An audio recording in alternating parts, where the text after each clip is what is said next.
Hey there, Drowsy Historian here. Tonight, it's the late Middle Ages, a world lit by candles, ruled by faith, and haunted by sickness. You find yourself in a quiet town, where the air smells faintly of wood smoke and damp earth. The streets twist like forgotten prayers, and somewhere beyond the chapel bells, a healer's chamber waits for you. You're not a noble or a knight, just an apprentice, weary from the weight of secrets you've only begun to understand. The sick come to you for help, but in this age, help often hurts more than it heals. Before we start, do me one small favour. Tell me where you're listening from and what time it is there. If you'd prefer these stories without ads, you can join the Patreon. It's linked in the description. And if you want the ultimate immersive experience, consider using a pair of wireless earbuds. They're comfortable, discreet, and designed so you can wear them even while sleeping. I've linked my favourite pair plus other sleep tools in the description. Now, lie back, get comfortable. Let's begin. You awaken to the soft crackle of a candle wick. The light trembles, barely holding its shape against the shadows that press close around you. The air is heavy with a scent that seems older than the room itself. Part beeswax, part smoke, and part something more complex. Dried thyme, bitter wormwood, and faint traces of vinegar. The stone walls breathe cold against your skin. A single window, high and narrow, lets in a thread of moonlight that catches on the floating dust. It feels as if the entire world has shrunk into this quiet, flickering chamber. The kind of place where time no longer hurries forward, but waits in the corners, patient and still. You sit up slowly on a rough straw mattress, your linen shirts stiff with the night's chill. Around you, shelves line the walls like uneven teeth, crammed with jars and flasks, scrolls and bones. The shelves are not organized by any order you can see. Everything feels both meticulous and chaotic, as if centuries of uncertain knowledge have been gathered here, stacked and labelled with hope rather than understanding. Somewhere nearby, a quill scratches faintly. Someone else is awake. You rise, your feet touching the uneven stone floor. The sound of your movement seems too loud in the hush. When you draw closer to the long wooden table at the centre of the room, you find the man who must be your master. His back is bent, his hair the colour of ash, his hands steady even in age. His robes smell of herbs and candle smoke. Without looking up, he speaks in a low, even tone. Medicine, he says, is the art of humility before mystery. The words linger in the air longer than they should. You're not sure if you're meant to respond, so you simply stand there, watching as he pours a thick liquid from one glass vial into another. The surface glows faintly in the candlelight, golden and sluggish, like honey mixed with oil. He does not explain what it is, and you do not ask. On the table, dozens of objects lie scattered. A small bronze mortar, a pestle stained dark from years of grinding, folded strips of parchment covered in ink drawings of human figures, feathers tied with string, and a bundle of leeches sleeping in a clay bowl half filled with water. You notice a faint hum in your ears, perhaps from the silence, perhaps from the unease that comes with realizing how little you understand. He motions for you to come closer. You obey, leaning in as he opens a wooden box. Inside lies an assortment of tools, each one more puzzling than the last. A scalpel that looks more like a shaving blade, a spoon with a hole in the centre, a thin iron probe shaped like a question mark. He picks up the blade and holds it to the candlelight. This, he murmurs, is not for harm. It is for balance. He explains softly that illness is not an invader, but a disturbance, a ripple in the harmony of the body's humours. Blood, phlegm, black bile, and yellow bile, 4 ancient rivers running through every human life. When one rises, another must fall. To heal is not to fight, but to restore order, the kind of order the universe itself was built upon. You listen as he speaks, his voice blending with the whisper of fire. The candlelight flickers against the walls, throwing pale reflections across jars labelled in Latin. Aqua rosarum, oleum menthe, pulvis serpentis. The words sound important, though their meaning slips away like mist. He gestures to one of the jars and invites you to smell. You lift the lid, and the scent of crushed mint and vinegar rises sharply, waking your senses. For fever, he says, or for purifying the air, if you believe the air is what makes men sick. You nod, though you don't yet understand. You will learn, he says, how air itself was once feared, how physicians blame the invisible vapours, the miasma, for carrying death through the streets. And so they fought air with air, perfumes, herbs, smoke, and spice. Healing in these walls is as much a matter of scent as of science.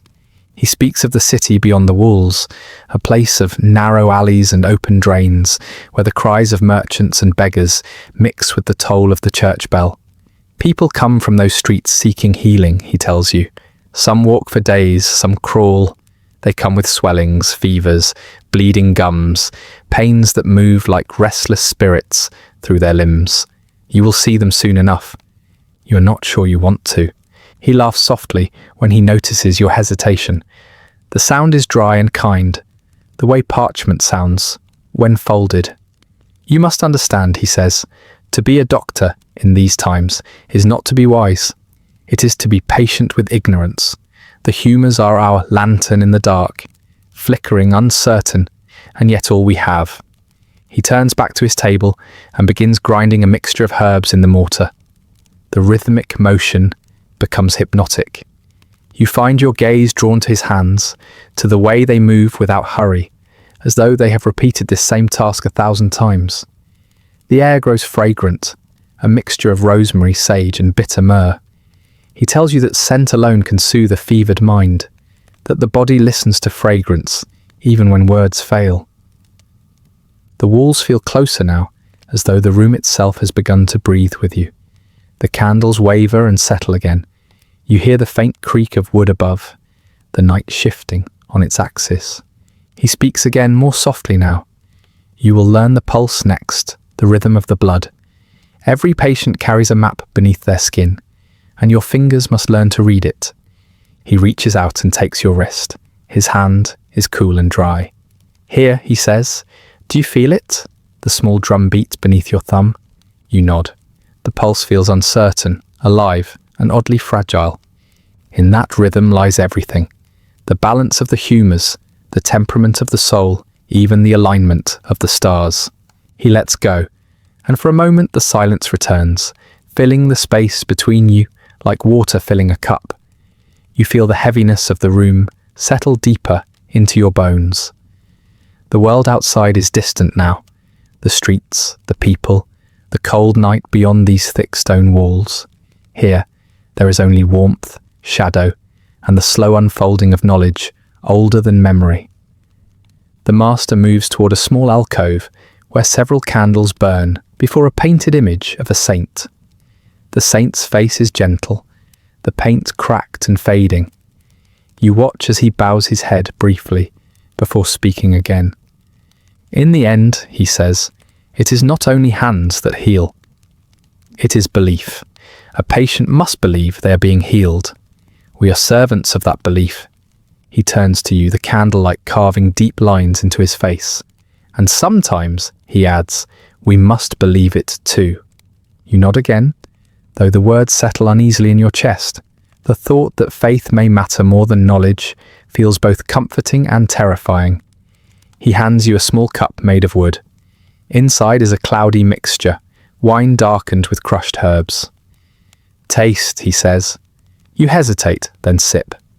The liquid is bitter, sharp at the tongue, but strangely warming as it slides down your throat. For strength, he murmurs, and for humility. The taste lingers, metallic, earthy, faintly sweet at the end, like the memory of honey. You feel your pulse quicken, then slow again, until it matches the rhythm of the candle flames. The master returns to his seat and opens a new scroll. The parchment crackles softly. He gestures for you to sit beside him, and together you read in silence. The drawings are rough but earnest, outlines of bodies, notes written in Latin, arrows pointing toward things you cannot yet name. He explains each organ as best he can. his voice slow, patient, almost reverent. There is wonder in his tone, but also a quiet sadness, as if he knows how much of this knowledge will someday be proven wrong. You feel yourself grow drowsy. The combination of candlelight, herbal smoke, and the low cadence of his voice pulls you gently toward the edge of sleep. Your eyelids grow heavy, but you do not close them. You do not want to miss anything. He notices your fatigue and smiles. Rest if you must, he says. There is no hurry. Learning medicine is like learning to dream, slowly and with many errors. You nod faintly, your gaze drifting toward the shelves again. The jars shimmer in the candlelight like small constellations. You imagine each one containing a fragment of the world's mystery. Petals from distant gardens, ashes of forgotten creatures, powders made from bone and salt. Everything here feels sacred, though nothing is divine. The night stretches on. The candles burn lower, their wax pooling in slow golden rivers. The sounds of the city have vanished entirely. You realize you have not heard another human voice in hours. It is as if the room itself exists outside time, floating between wakefulness and memory. Your master sets down his quill and begins to hum a low, tuneless melody, perhaps something he learned long ago from another teacher. The sound fills the space softly, vibrating through the wood and stone. It feels less like music and more like a charm, a sound meant to soothe the air itself. You rest your hand on the table. The surface is warm from the candles, rough from years of use. Beneath your fingers are faint cuts and stains, traces of lessons long before yours. You think about the hundreds of apprentices who must have stood where you stand, all of them believing they were touching the threshold of wisdom. Perhaps they were, or perhaps they were only touching the surface of a mystery that has never been solved. The master stops humming. He looks at you with a tired smile. You see, he says quietly, being a doctor is not what people think. It is not power, nor knowledge, nor mastery of death. It is endurance. The world will call you healer, but you will spend your life surrounded by the sick, the dying, and the uncertain. You will give remedies that do not cure, and prayers that do not save, yet still you will try. The words drift into silence. You can hear your own breathing again, slow and steady. You feel the heaviness of his truth settle into the stillness between you.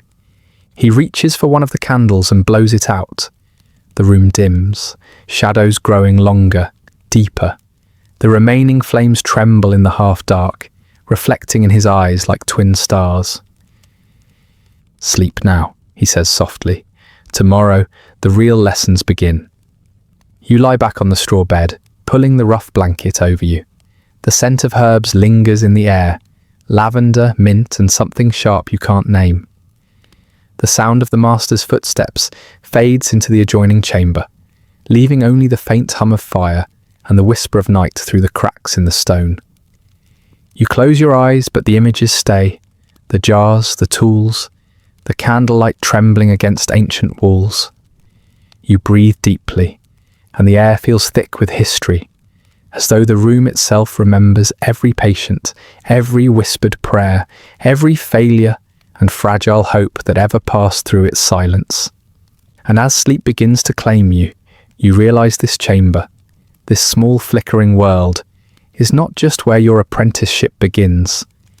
It is where you will learn the quiet truth of medicine, that to heal in this age of darkness and incense is to walk endlessly between faith and uncertainty, guided only by the trembling light of a single candle. When you wake, the light in the room has changed. The candles have burned down to pools of hardened wax, their wicks no more than thin black threads. Pale daylight spills through the narrow window, cold and silvery, painting the air with faint dust. The fire in the small hearth has gone out, leaving only a trace of warmth that barely lingers on the stones. You rise slowly, your breath visible in the morning chill. The silence of the chamber has its own sound, a low murmur of settling wood, a distant echo of voices somewhere down the hall, and beneath it all, the soft hiss of air through the cracks in the wall. It smells faintly of smoke and something else, sharper, cleaner, almost medicinal. You move toward the table. The jars from the night before remain, their contents glowing in the cold light. Some hold dried leaves, others powders of strange hues, ochre, green, ashen white. On one shelf, you notice a bowl of crushed herbs soaking in vinegar. The scent reaches you before your eyes do. Sharp rosemary, bitter sage, and the acid tang of fermented wine. It stings your nostrils, but clears your mind, as though the air itself were scrubbing away the residue of sleep. You hear footsteps behind you. Your master enters, his robe brushing the floor, his eyes bright in the dim light. Without a word, he takes a bundle of dried herbs from the shelf and drops them into the simmering pot that now rests on the hearth. He must have lit it before you awoke. The herbs hiss when they touch the liquid, releasing a cloud of steam that curls through the air like a ghost. He gestures toward the vapour. "Breathe," he says softly. You obey, leaning closer. The air fills with the scent of rosemary and vinegar, a smell both comforting and stinging. It seeps into your lungs, prickling slightly, then easing. The heaviness in your chest loosens. "This," he murmurs, "is how we cleanse the air." He explains that the town has been uneasy these past weeks, whispers of fever moving through the lower streets, the smell of sickness clinging to the air near the market square. No one knows what causes it, though everyone thinks they do.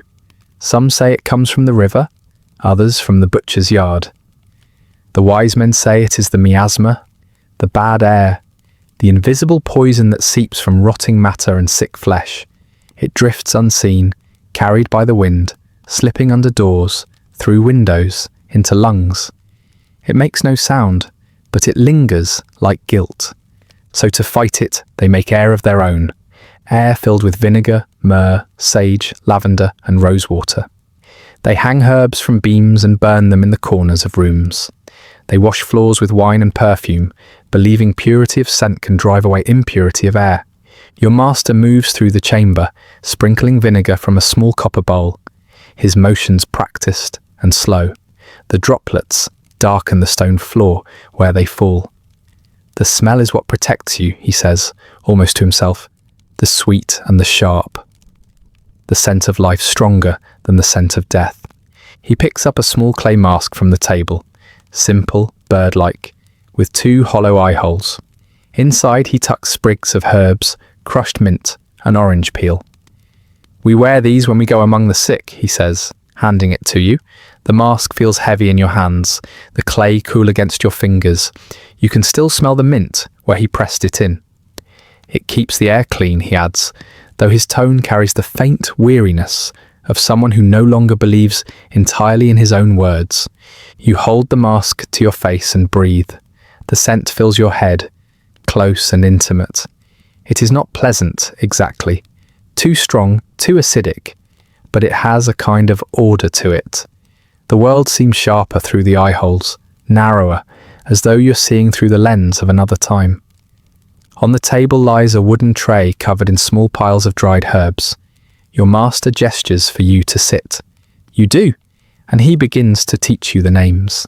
Sage for cleansing, mint for cooling, rue for protection, wormwood bitter and sharp, for the stomach and for bad spirits alike, rose petals for the heart, juniper for courage. Each has a purpose, though not always the one reason suggests. He tells you that scent has always been the physician's first tool, long before books, before charts, before dissection. To smell sickness, to mask it, to change the air, this is where healing begins. He opens a small jar of camphor and holds it beneath your nose. The sting is sudden and pure, almost painful. "Too much and the body rejects it," he says. "Too little and it forgets to notice." The right amount awakens the mind. The chamber grows dense with fragrance. You can taste it in the air now, a blend of vinegar and flowers, smoke and sweetness. It clings to your tongue, your hair, your clothes.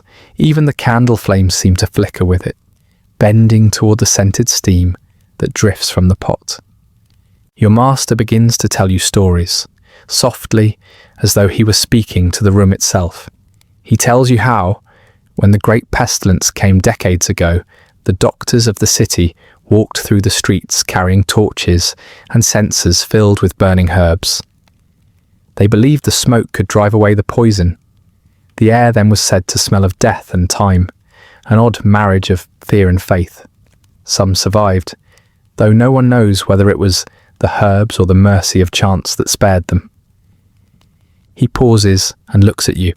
Remember, he says, what we fight is not only sickness of the flesh, but sickness of the air, the unseen.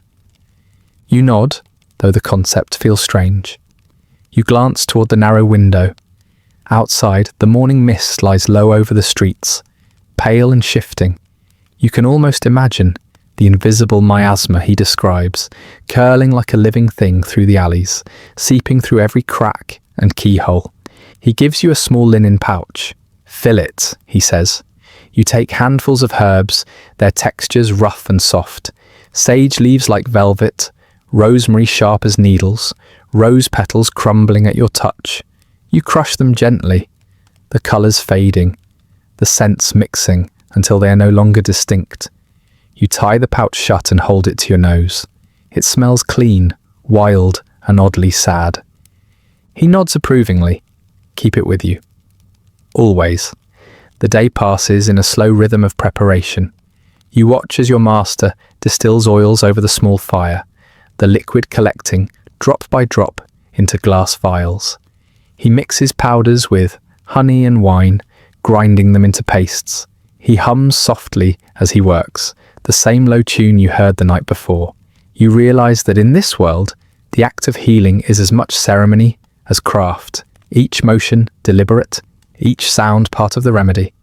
The room grows warmer, the air thicker.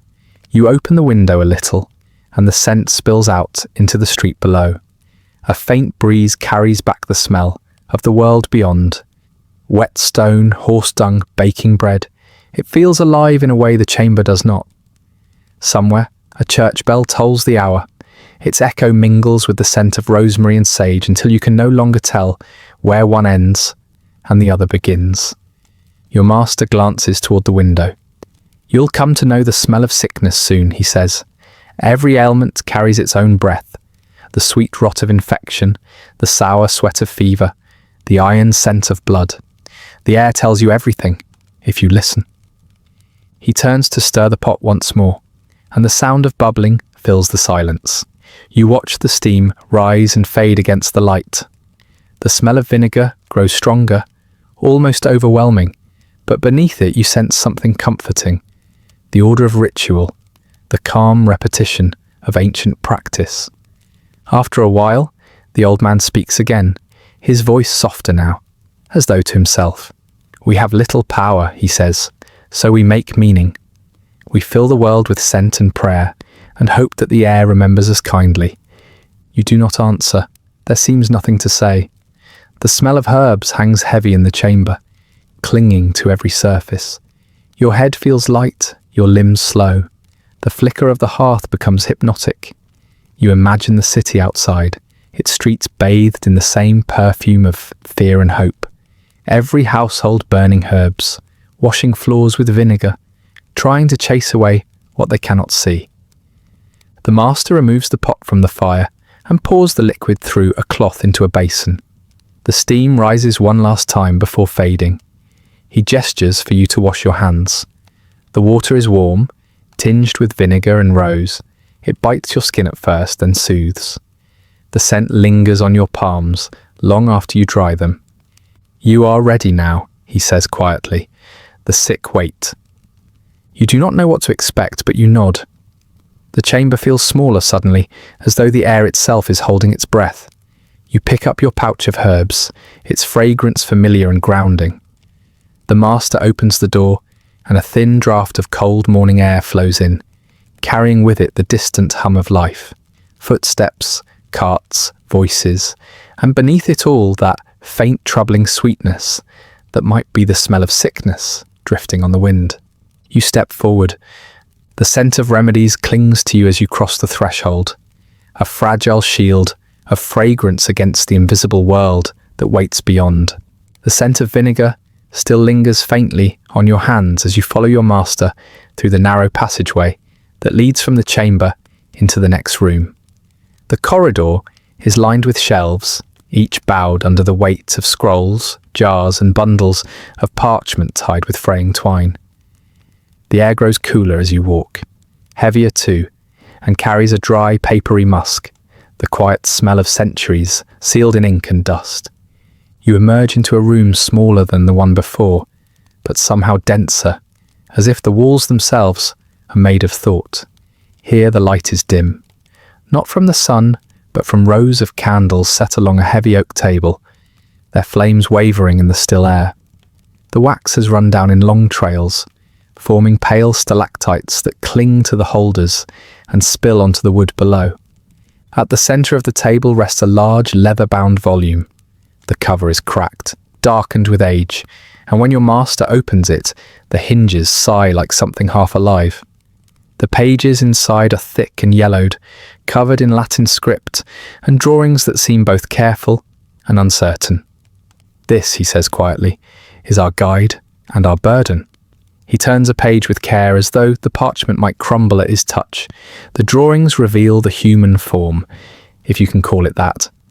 The figures are flattened, almost symbolic, limbs stiff and eyes empty, organs placed according to intuition rather than observation. A red circle marks the heart, a blue line the veins, a golden sphere the liver, all coloured with the faded pigments of crushed minerals and time. You lean closer. The smell of the ink rises, metallic and bitter. There are notes scrawled in the margins, equations of humours, fragments of prayer, invocations to saints. The book hums softly in the flicker of candlelight, as if the words themselves remember their own creation. Your master gestures toward a page filled with symbols of the zodiac. Aries hovers above the head, Libra at the kidneys, Pisces at the feet. The stars, he tells you, govern the body as surely as the seasons govern the fields. A patient's birth determines their balance of humours, their tendencies toward illness, their fate. To heal, one must read both flesh and firmament. He traces a circle around a small diagram of a man surrounded by constellations.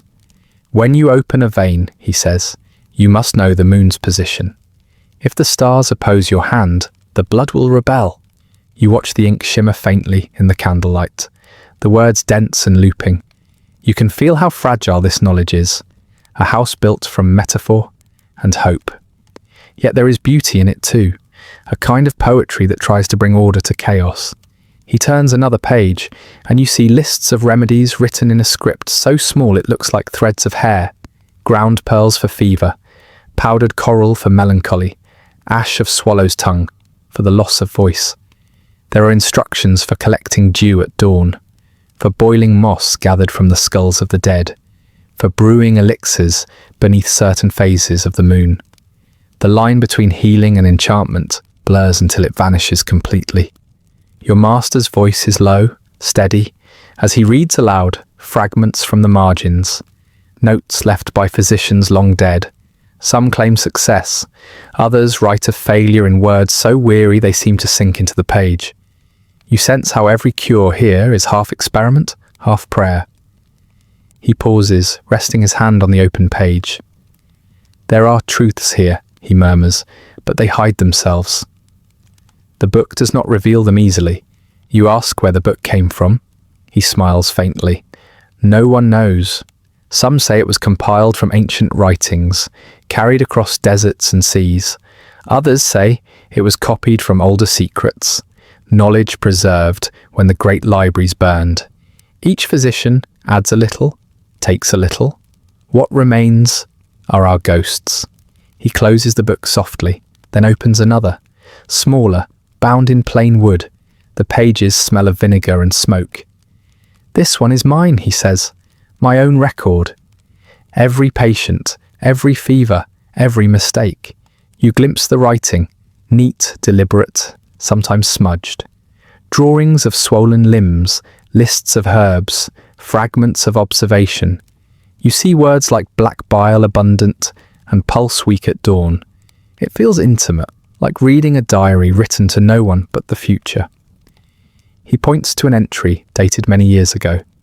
The ink has bled with time, but you can still read the words. The boy survived, but his mind did not return. The sentence seems to hang in the air, fragile and human. For a long moment, he says nothing. Then, almost in a whisper, "This is why being a doctor is not a comfort." You see the body's frailty too clearly. You learn how much suffering hides beneath the skin, and how little we can truly mend. You let the silence stretch. The candles flicker, the shadows of their flames trembling across the book's surface. You can hear the faint scratch of mice behind the walls, the steady rhythm of your own heartbeat. Your master rises and crosses the room to a small cabinet carved with faded symbols.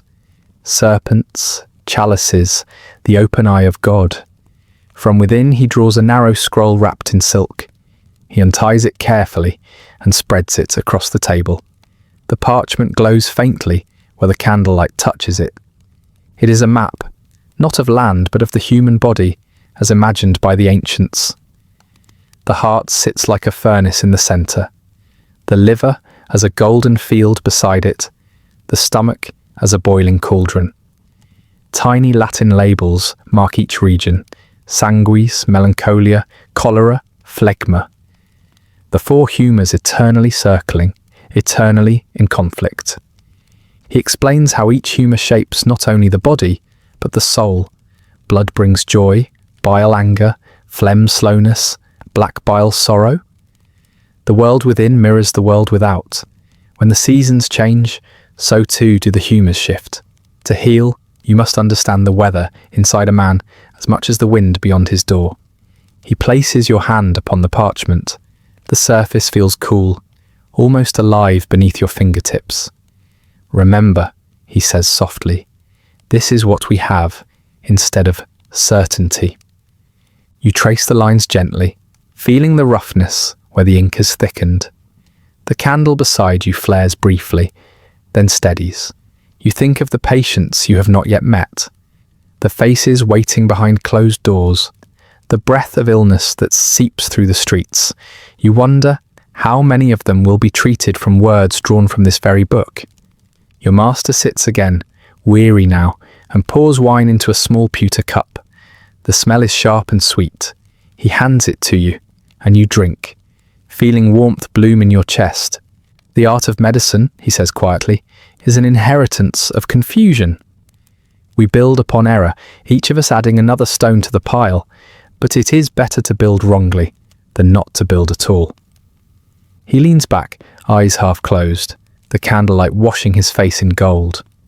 "When you write your own book one day," he adds, "fill it not only with cures but with what the air felt like that day, how the patient looked at you, how the room smelled. The body is more than its illness." You nod, unsure whether he's speaking to you or to the ghosts that live in these pages. The hour grows late. Outside, the last of the daylight fades, leaving only the dim shimmer of moonlight on the window's edge. The room feels vast now, the shadows deeper. The books around you seem to lean closer, their pages whispering softly as if exhaling centuries of breath. You close your eyes for a moment and imagine the countless hands that have turned these same pages. Physicians, monks, scholars, all searching for meaning, all bound by the same uncertainty. You realize that this book, for all its errors and superstition, is the closest thing to knowledge your world possesses. When you open your eyes again, the master has fallen silent. He stares at the candle flame, lost in thought. You can see the weariness etched into his face, the years spent chasing invisible truths, the small sacrifices made in the name of care. Without a word, he closes the great book and places his hand upon it as though blessing it. The candles flicker once, twice, and the room exhales. You feel the weight of the chamber press against you, the scent of old ink, the soft rasp of parchment, the faint perfume of herbs carried in from the other room. The air hums with quiet purpose, heavy with things known and half known. Your master speaks at last, his voice barely more than a breath. "The body is a mystery, Hatsi," he says, "and so is mercy. We chase both and catch neither."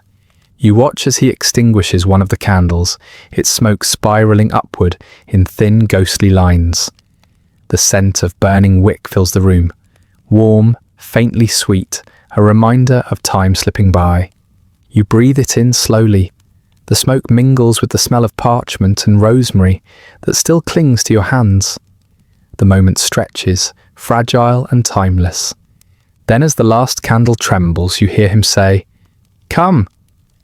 "There is something I must show you." He stands, gathering the books, and the shadows move with him.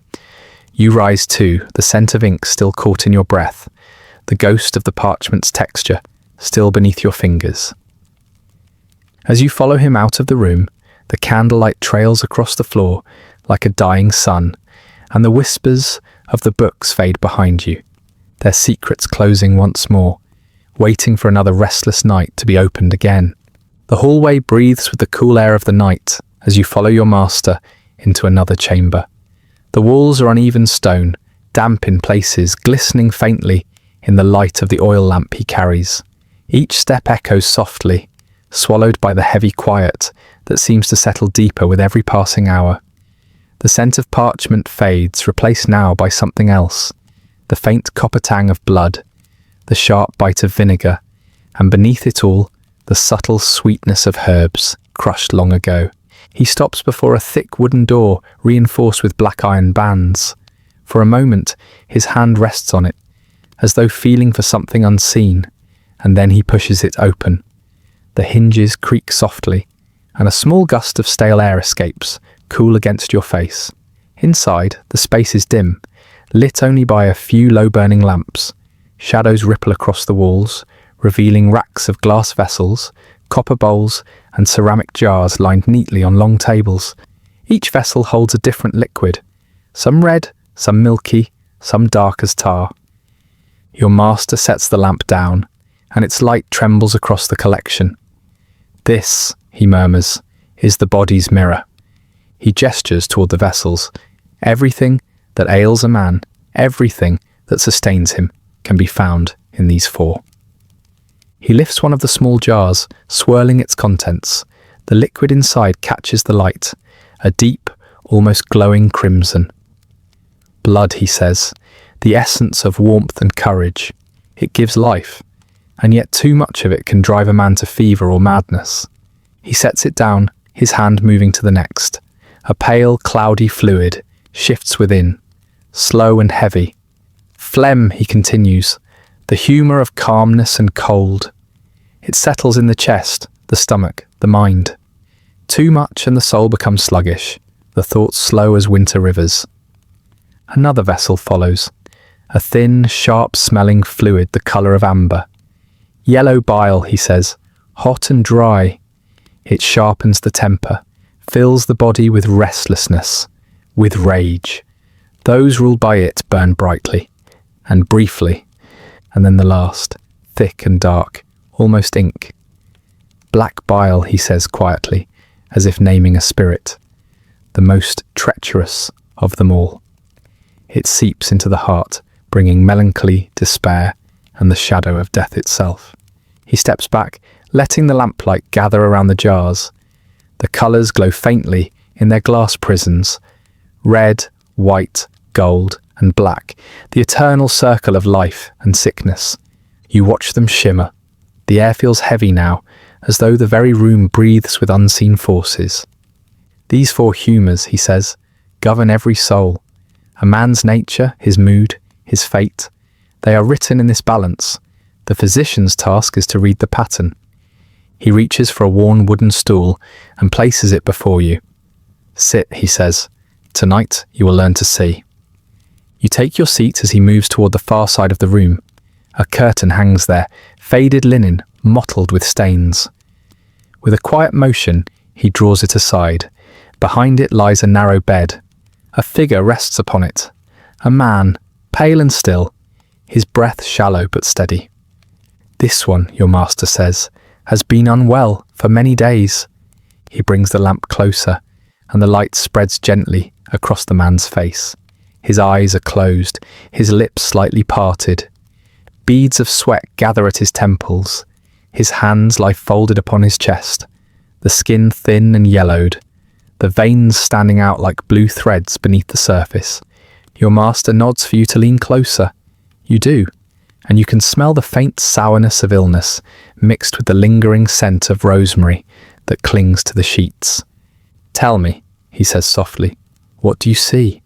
You hesitate, then speak. The skin, too pale, perhaps touched by excess phlegm, the dryness of the lips, heat, maybe too much bile, the trembling pulse beneath his wrist, restless blood, struggling to find its way. Your master watches silently, then nods. "Good," he murmurs. "You see the signs, but now you must learn to feel their weight." He places your hand gently upon the man's wrist, guiding your fingers to the pulse. The skin is warm, the beat faint but uneven. You feel it flutter, pause, then return. "This pulse," he says, "tells a story. It speaks of imbalance, the heart caught between heat and cold. His blood moves too fast, yet the phlegm resists it. He burns and chills in the same breath." He releases your hand and moves to a small table nearby. There, a basin sits half filled with water. Beside it, a long, thin blade.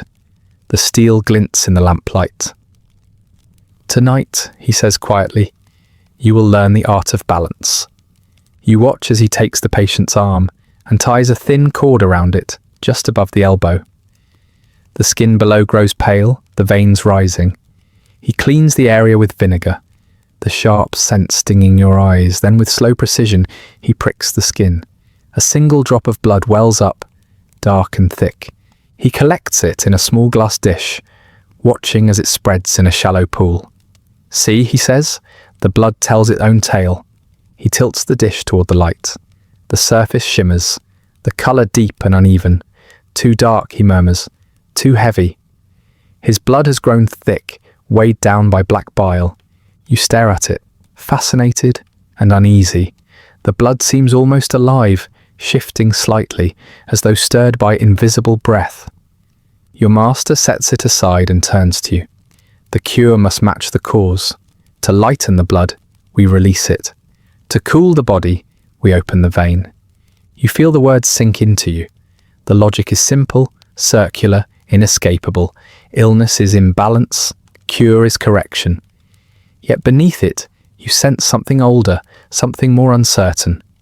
He wraps the wound and covers the patient's arm, then begins preparing a mixture of herbs. The pestle moves in slow rhythmic circles against the mortar.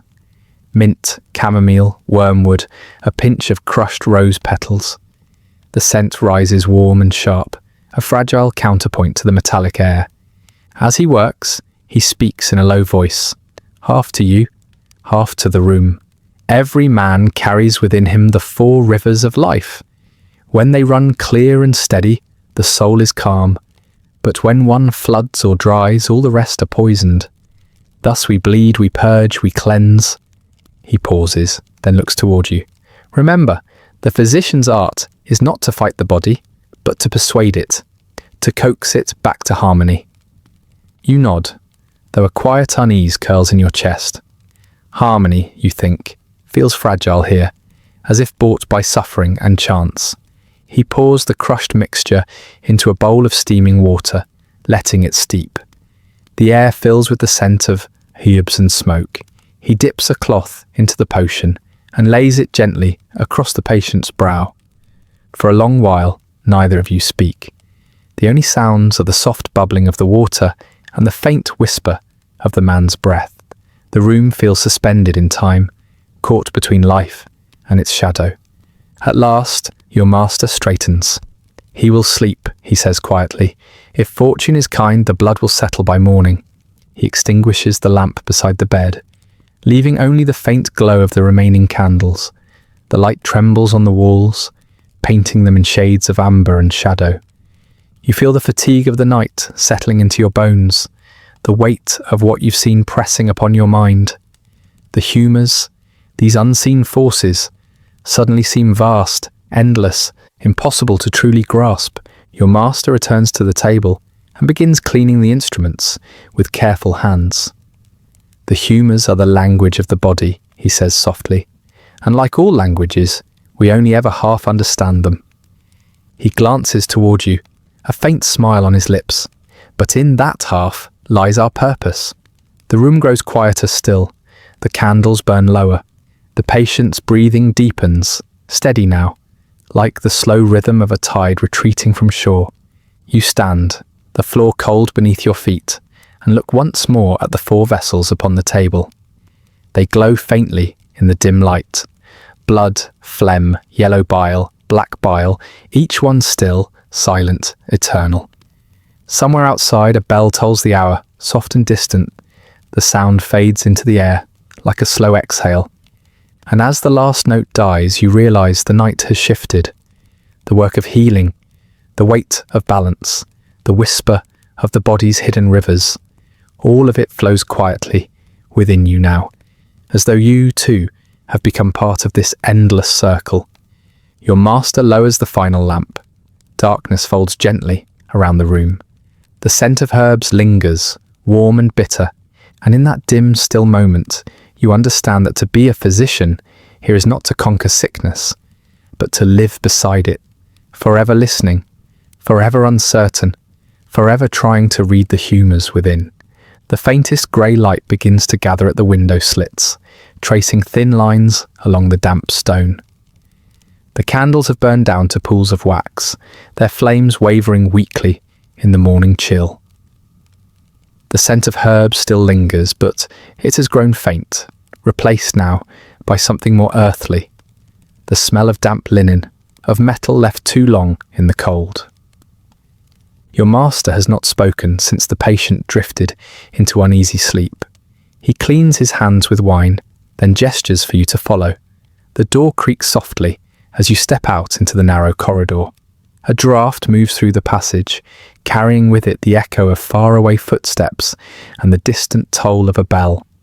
A sound that feels both sacred and routine, as if time itself is being measured by exhaustion. The stairs spiral downward, their stones worn smooth by years of careful descent.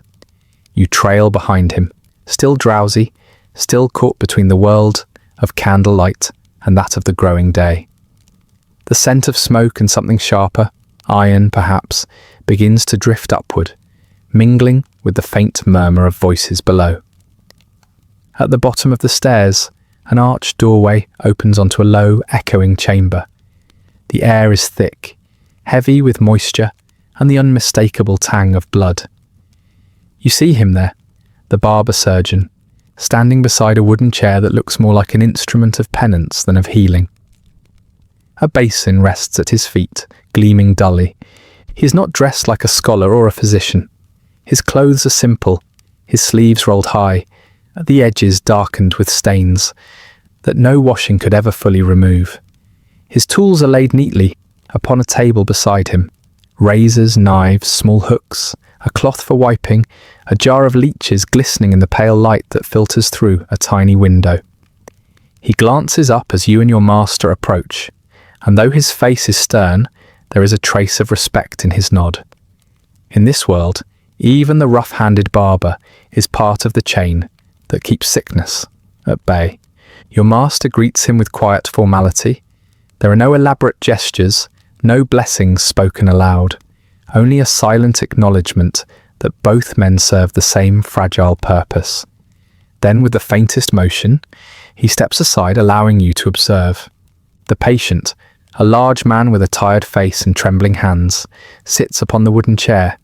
His eyes are half closed, as though caught between fear and surrender. His arm is bared to the elbow, the skin pale against the rough cloth of his tunic. A linen band has already been tied above the joint, and the vein beneath swells gently with each beat of the heart. The barber's hands are steady. He takes up a blade, narrow and shining.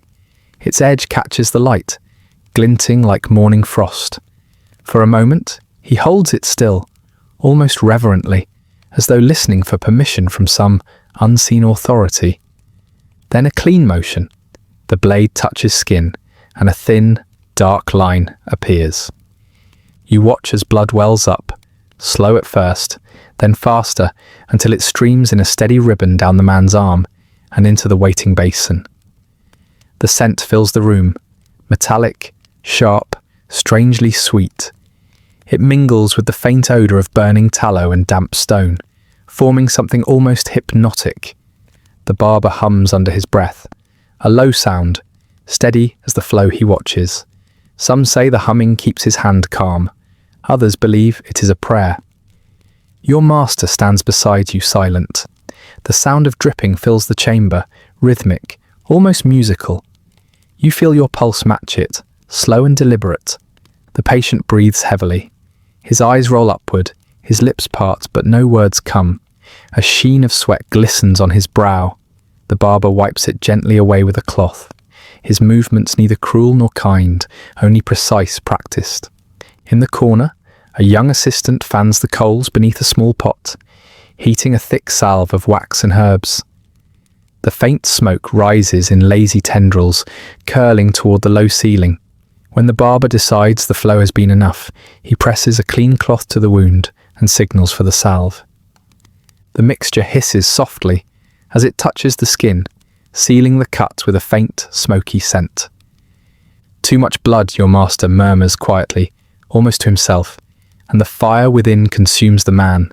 Too little, and he grows cold. You watch as the patient slumps forward, dizzy but breathing. The basin below is half full, dark, swirling, still faintly steaming in the cool air. The barber sets the blade aside and washes his hands in a bowl of wine.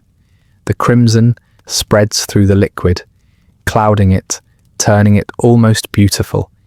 You find yourself staring at it, mesmerized by the slow movement of red within red. He notices your gaze and gives a small, tired smile. They all look the same when it leaves them, he says softly, no matter their sin or station. Your master says nothing, only adjusts his cloak and motions for you to follow again. The two men exchange a silent nod. Not gratitude, not friendship, but recognition. A bond of necessity. Outside, the morning light has grown stronger, though it still struggles against the grey mist that clings to the town. The cobblestones glisten with dew, and from somewhere nearby comes the sound of a mill wheel turning, slow and steady. You walk beside your master through the narrow lanes, the air filled with the faint smell of bread baking, of smoke from early fires, and beneath it, always the hidden scent of sickness that never quite leaves the streets. At a corner you pass another barber's shop, the pole outside painted red and white, a symbol of blood and bandage twisting together in perpetual motion. A boy sits on a stool near the doorway, sharpening blades on a whetstone, his movements rhythmic, unhurried. Inside you glimpse more chairs, more basins, more faces pale with the promise of cure. Your master slows for a moment, his eyes lingering on the spinning pole. There are many ways to heal, he says quietly, and many ways to harm. Sometimes they are the same. He begins walking again, and you follow, your thoughts heavy with the image of the razor's gleam and the basin of blood cooling in the dawn. As you leave the town's heart behind, the sounds grow softer, the clatter of hooves fading, the distant murmurs of traders replaced by the sighing wind that moves through the narrow alleys. The air changes too, cleaner, touched with the faint scent of earth and heather from the fields beyond. Your master turns toward a low building near the edge of the lane, its roof sagging under the weight of moss. You can hear the faint rustle of feathers, the cooing of doves kept for their droppings, a strange but precious ingredient used to draw infection from wounds. He pauses at the doorway, resting a hand on the frame. The surgeon cuts, he says. The physician reads. The healer listens, but none of us truly know. You look past him into the dimness within, shelves lined with jars, tables cluttered with bowls, and the lingering warmth of an unseen fire. The work never ends, you realize. The night gives way to morning, and still the balance must be sought. As you step inside once more, the scent of blood clings faintly to your hands. You rub them together without thinking, as if warmth might erase it. The sound of the barber's humming still lingers somewhere in your memory, low, patient, unending. It blends with the sigh of the wind, the creak of timbers, the slow rhythm of footsteps fading into silence. And for a moment, standing in that threshold between two worlds, the scholar's calm, and the barber's blade, you understand how fragile the line truly is between healing and harm. The tools of salvation are sharp, the air smells of iron, and the morning, pale and distant, has already begun to fade into another long day of uncertain mercy. The morning has grown pale and thin. A mist drifts low across the fields, beyond the town walls, wrapping itself around the hedgerows and stones like breath that refuses to fade. You walk beside your master, along a narrow path lined with dew-soaked grass. Each step is soft, the earth yielding slightly beneath your boots. The air feels cleaner here, but it carries a strange stillness, as though the world holds its breath between the toll of one bell and the next. Somewhere far behind, the barber's hum has become a memory, a faint vibration in the quiet that follows. Ahead, a low hut leans against the side of a small stream, its thatched roof sagging under moss and moisture. The door stands slightly open, and from within comes a faint, wet sound. A slow ripple, a faint suction, the stirring of unseen creatures in shallow water. Your master stops just short of the threshold and turns toward you. "Today," he says softly, "you will learn patience, the kind that feeds on silence." You step inside. The air is damp and cool, with a smell that lies somewhere between river mud and iron.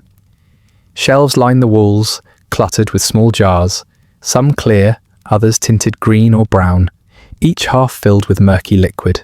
Something moves inside them, faintly, rhythmically. The old man who tends this place sits near the window, his back bent, his fingers long and bony.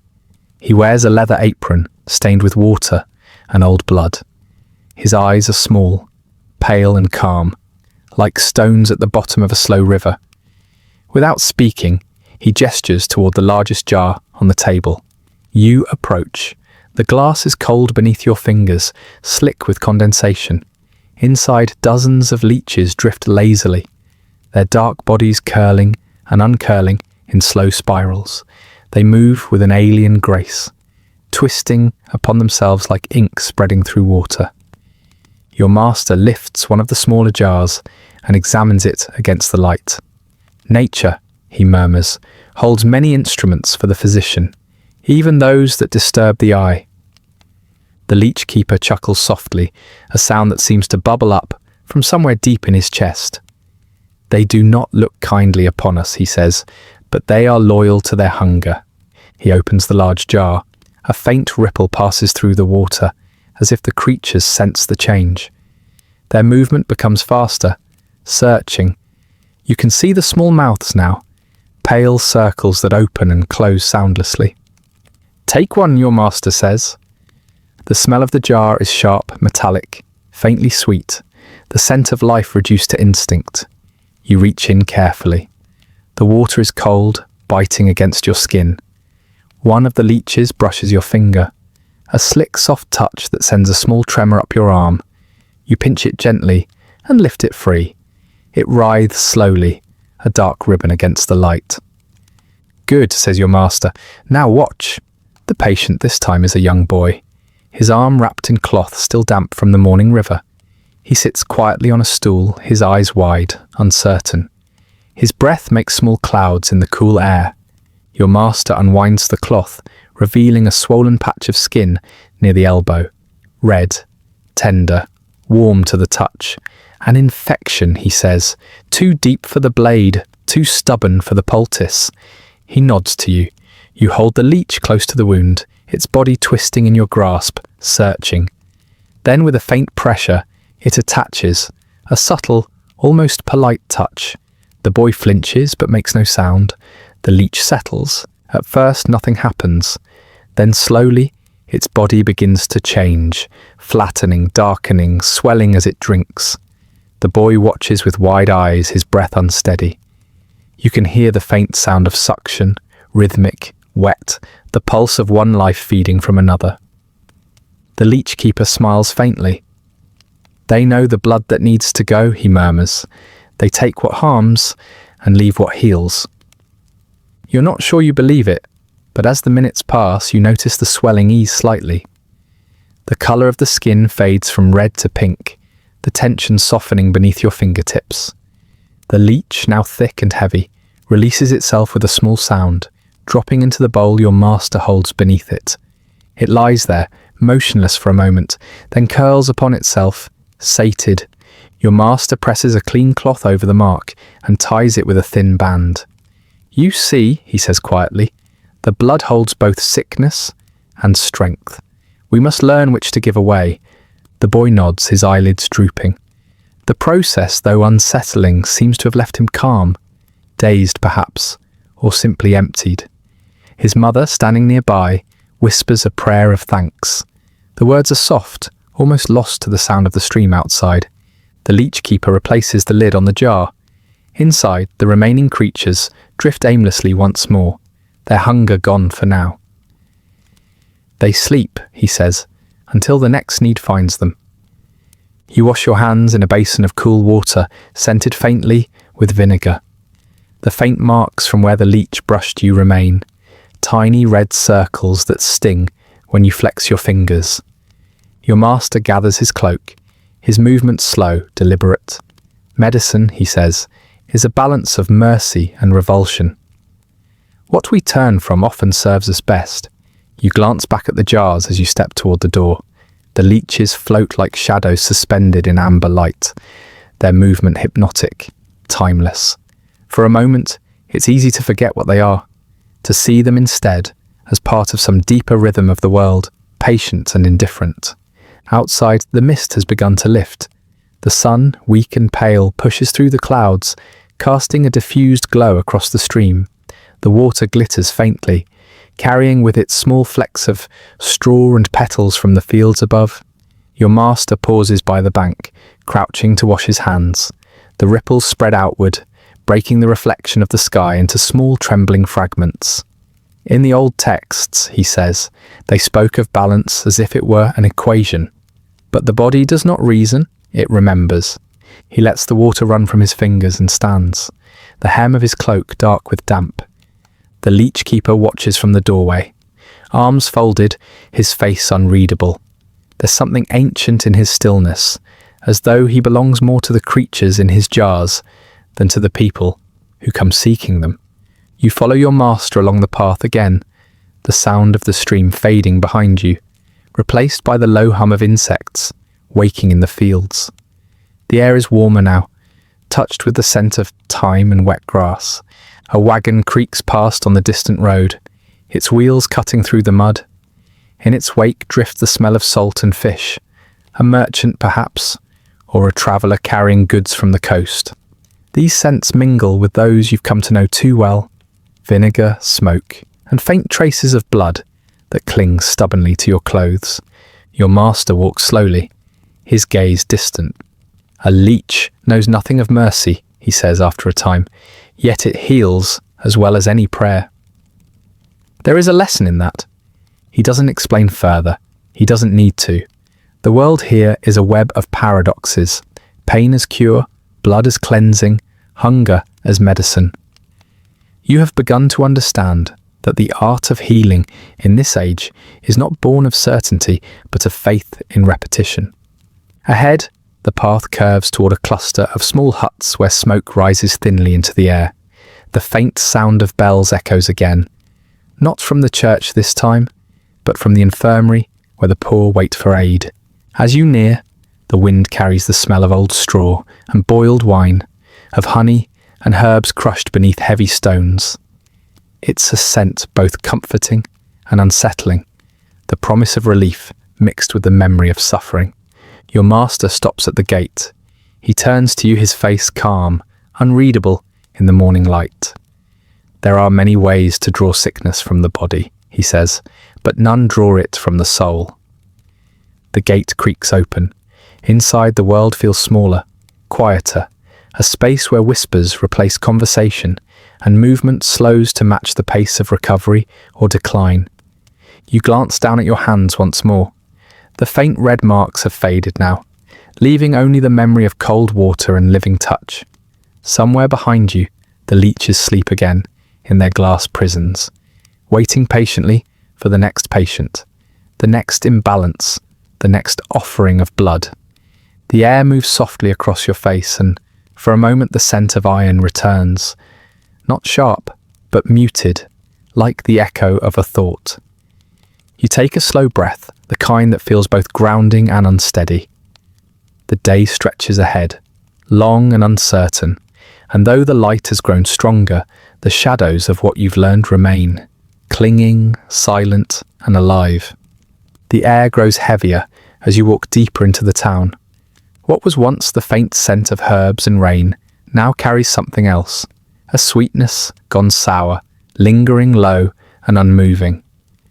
The morning mist clings to the cobbles, curling between doorways, blurring the edges of the street until every shadow seems to breathe. A bell tolls somewhere in the distance. Its sound is slow, deliberate, and hollow, the kind of tone that feels less like a warning and more like a confession. Few people walk the streets now.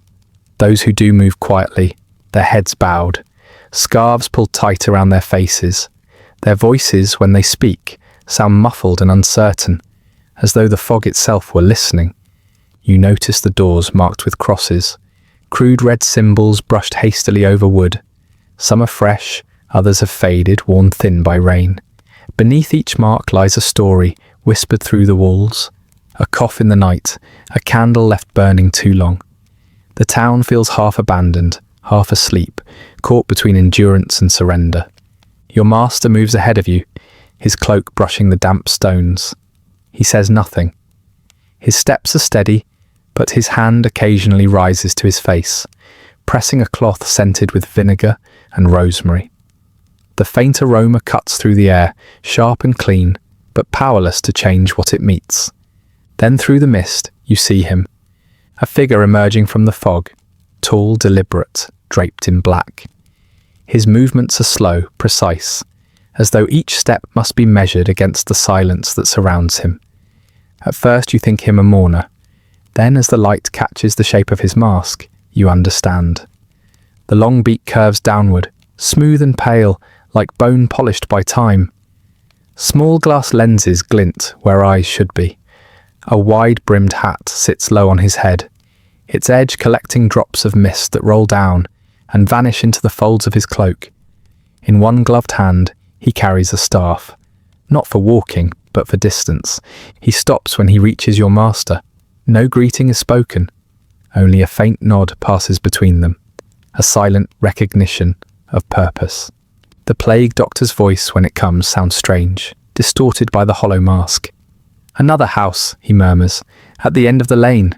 Your master inclines his head and they walk on together, their steps muffled by the fog.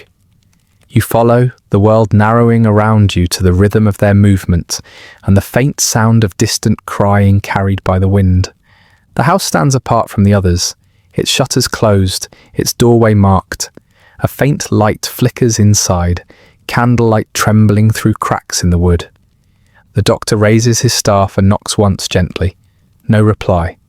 Again, and this time, the door opens a fraction, enough to reveal a woman with hollow eyes and trembling hands. She speaks in whispers, her voice thick with grief. You cannot make out the words, but her body says enough. The slump of her shoulders, the way she clutches at the doorway, as though it were the only thing keeping her upright. The doctor steps forward, his mask tilting slightly. He gestures for space, for air, for order within the small chaos of the home. You follow them inside. The smell greets you first, not foul, not yet, but heavy, dense, human, the scent of fever and fear. Two figures lie on the bed, a man and a child, both pale, their breathing shallow. The child stirs as you approach, his eyes glassy, unfocused. His skin glistens with sweat, and beneath his jaw, a swelling rises, dark and unnatural. Your stomach tightens. You've read about it, the bubo, the telltale mark of pestilence, but reading is not seeing. Not breathing the same air, not feeling the warmth of sickness that clings to everything in the room. The plague doctor moves with mechanical calm. He sets down a small leather case, its hinges creaking softly. From within, he removes vials, herbs, a flask of vinegar. He unrolls a sheet of linen, spreading it over a nearby table. The tools of his trade are few: a scalpel, a small knife, a pair of tongs. He turns towards you. "You will assist," he says, voice hollow behind the mask. "Keep your breath behind cloth. Do not linger." Your master nods but says nothing. You wrap the scarf around your mouth, though you can still taste the air. Metallic, faintly sour, tinged with decay. The candle flickers, struggling against the weight of the room. The doctor begins his work. He does not touch the sick directly. The staff serves as his hand, his barrier. He points, gestures, commands softly. You pass him vinegar-soaked cloths, watch as he presses them gently against the swellings. He sprinkles crushed herbs, sage, thyme and rue, over the linens. He whispers something low, not a prayer exactly, but a rhythm, a mantra of habit and futility. The boy stirs again, his lips moving soundlessly. The doctor pauses, then places a hand, gloved, careful, upon the child's brow. "Be still," he says. The words, though muffled, sound almost kind.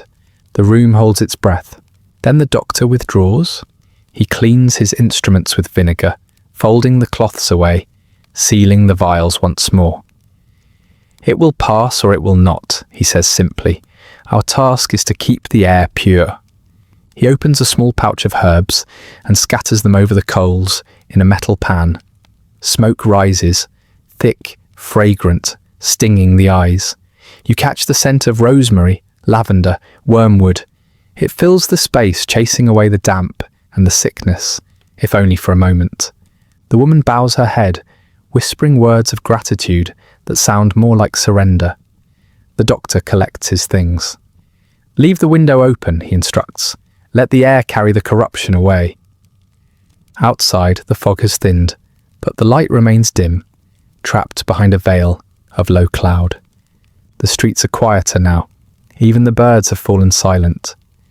The doctor pauses at the corner, resting his staff lightly against the ground. "The miasma moves with the wind," he says, turning his mask toward the east. "There is no cure for air." You study him, this strange silhouette of science and superstition. His mask, meant to protect him, makes him seem something less than human, a relic of fear-given shape. Yet there is something deeply human in the calmness of his work, the way he moves through death without turning away. Your master adjusts his cloak. "He has seen too much," he murmurs, and still walks forward.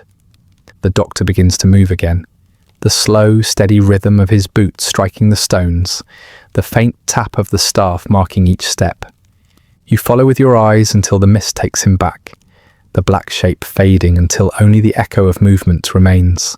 For a long moment, you stand there, the quiet pressing close, the faint wind carrying a trace of burned herbs and sickness. Somewhere nearby, another bell tolls. It sounds softer now, almost tired, as though even the bell has grown weary of warning.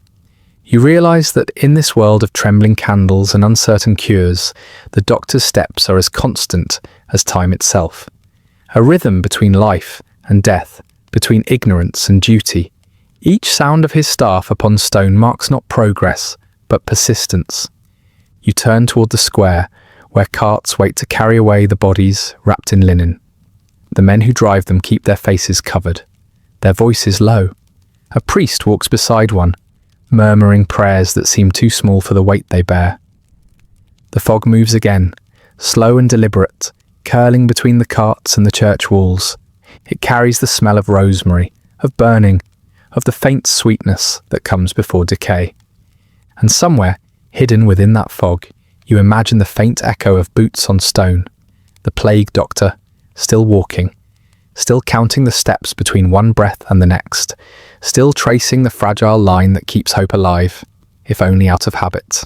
The fog thins as you leave the street of marked doors behind. The bell's voice fades into the distance, its echo swallowed by narrow alleys and the soft hiss of damp air. The world feels fragile here, quieter, emptied. You follow the faintest hint of fragrance that drifts between the shuttered homes, crushed herbs, oil and smoke. It draws you forward, away from sickness, toward the one place where the illusion of healing still flickers, a small apothecary that keeps its light burning long after the rest of the town has gone dark. A wooden sign creaks gently above the door, its paint half faded, a mortar and pestle carved into the wood, its edges worn smooth by weather and years. The windows are fogged with condensation, but through them you can see a golden glow, trembling faintly like the last light of dusk caught in glass. You push open the door. The sound is soft, a bell chiming somewhere behind the counter, delicate and weary. Warm air greets you, heavy with scent. It is a world of smells first, sharp vinegar, sweet resin, the faint perfume of rose oil mingling with musk and dust. Every breath carries a story. Each jar on the shelves seems to whisper one too, each filled with powders, roots and dried petals that long ago forgot their living shapes. The apothecary himself stands behind a counter of polished wood, bent slightly forward, spectacles glinting in the lamplight. His hands move with unhurried precision, crushing something pale in a stone mortar. The rhythmic scrape of pestle against stone blends with the creak of the floorboards and the low murmur of a simmering pot in the corner. He looks up, offering a faint nod, not of greeting, but of acknowledgement, as though he has seen too many faces pass through his door to be surprised by another. "You seek a cure," he says quietly. It is not a question. You step closer, the floorboards sighing beneath your weight. The shelves rise around you like the ribs of some ancient creature, each one crowded with jars of glass and clay, each one labelled in careful script: Pulvis pilarum, os curvi, ros marinus, crushed pearls, powdered bone, and rosemary. The words themselves feel like spells whispered across centuries. The apothecary gestures toward a long table near the fire. It's crowded with bowls, scales, and small weights shaped like coins. The flicker of lamplight dances across the surface, touching jars filled with shimmering powder, gold dust perhaps, or simply mica pretending to be. He works in silence for a while, measuring out a pinch of salt, a thread of saffron, a splash of oil that catches the light like molten amber. "The town is sick again," he says at last, his voice even, untroubled. "They come with coins and fear, and I give them what comfort I can." He smiles faintly, as though at a private thought. Comfort is cheaper than cure, and easier to make. He lifts a small spoonful of powder to the light. It glows faintly, not with magic, but with the quiet sheen of crushed shells, of minerals ground to dust. "They believe it helps," he murmurs. "Sometimes belief is enough." The fire pops softly in the hearth, releasing a scent of pine resin and smoke. Shadows sway along the shelves, turning the jars into constellations, small worlds of colour and texture. Some contain dried flowers so old they have turned to paper. Others hold powders the colour of ash and rust. A few jars are filled with liquid, honey thickened with herbs, oil steeped in petals, wine gone dark with time. You run your fingers along the nearest shelf. The glass is warm to the touch, as though it remembers the light it keeps. Inside one jar, you see something pale and curled, perhaps the root of a mandrake, its shape disturbingly close to that of a small sleeping figure. Another jar holds what looks like fine white sand, labelled pulvis osseum, powdered bone. The apothecary follows your gaze. "Remains of beasts," he says gently, "and sometimes men. The body is a vessel of strength long after it ceases to breathe. Grind it fine enough, and it lends vigour to the living." He speaks without irony, without cruelty. In his voice the idea feels neither strange nor morbid, merely a continuation of what nature provides and reclaims. He begins to stir another mixture, adding drops of something thick and golden from a small vial. The scent rises sweet and cloying, with undertones of spice and decay. "For fevers," he says, though most prefer to imagine it as a cure for the soul. Outside, the faint wind rattles the shutters. The glow of the lamp deepens, pressing warmth into the small room. The apothecary hums softly as he works, a slow, tuneless sound that fills the silence like a heartbeat. You watch him fold the mixture into a paper packet, folding the corners neatly. He seals it with a drop of wax, then presses his ring into it, leaving a mark shaped like a star. "Take this," he says quietly, though his eyes rest on the counter rather than on you. For comfort, not for healing. The body often listens to the promise of care more than the act of it. He places the packet beside a bowl of crushed violets. The air fills with the scent, soft, delicate, ephemeral. Your master, who has stood silently near the door, steps forward. "And for the others?" he asks. The apothecary's hands do not stop moving. Vinegar and smoke, ash and prayer, the usual. He glances toward the shelves again, where a single glass jar sits apart from the rest, filled with dark liquid that catches no light.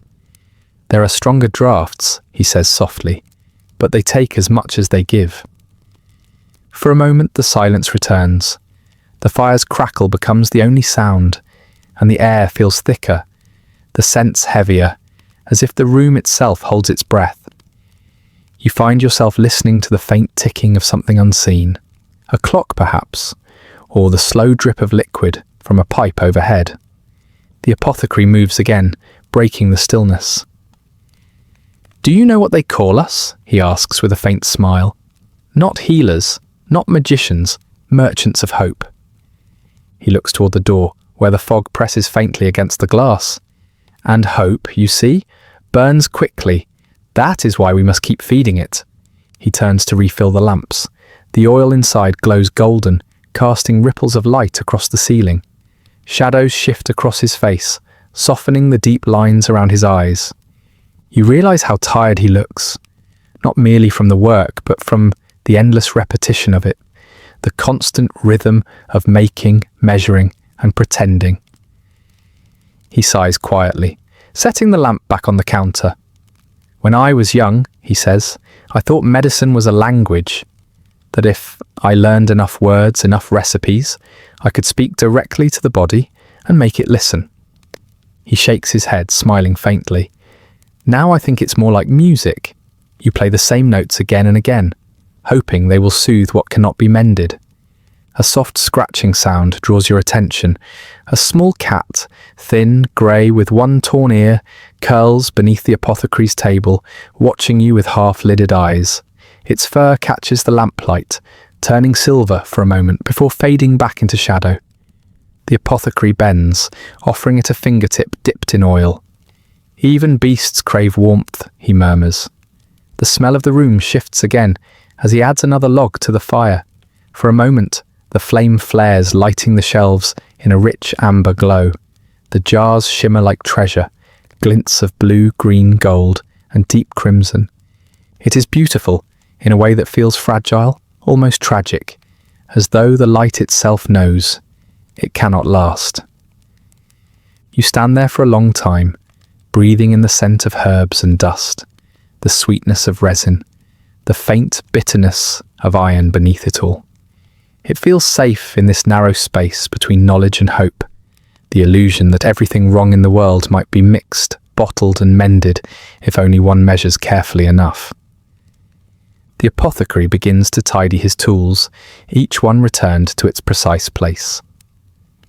"If you must remember something," he says almost to himself, "remember this: the healer suffers a sickness of his own. He cannot help but believe in the cures he makes, even when he knows they do nothing." He snuffs one of the lamps, leaving only the glow from the hearth. The room darkens gently, colours fading into shadow.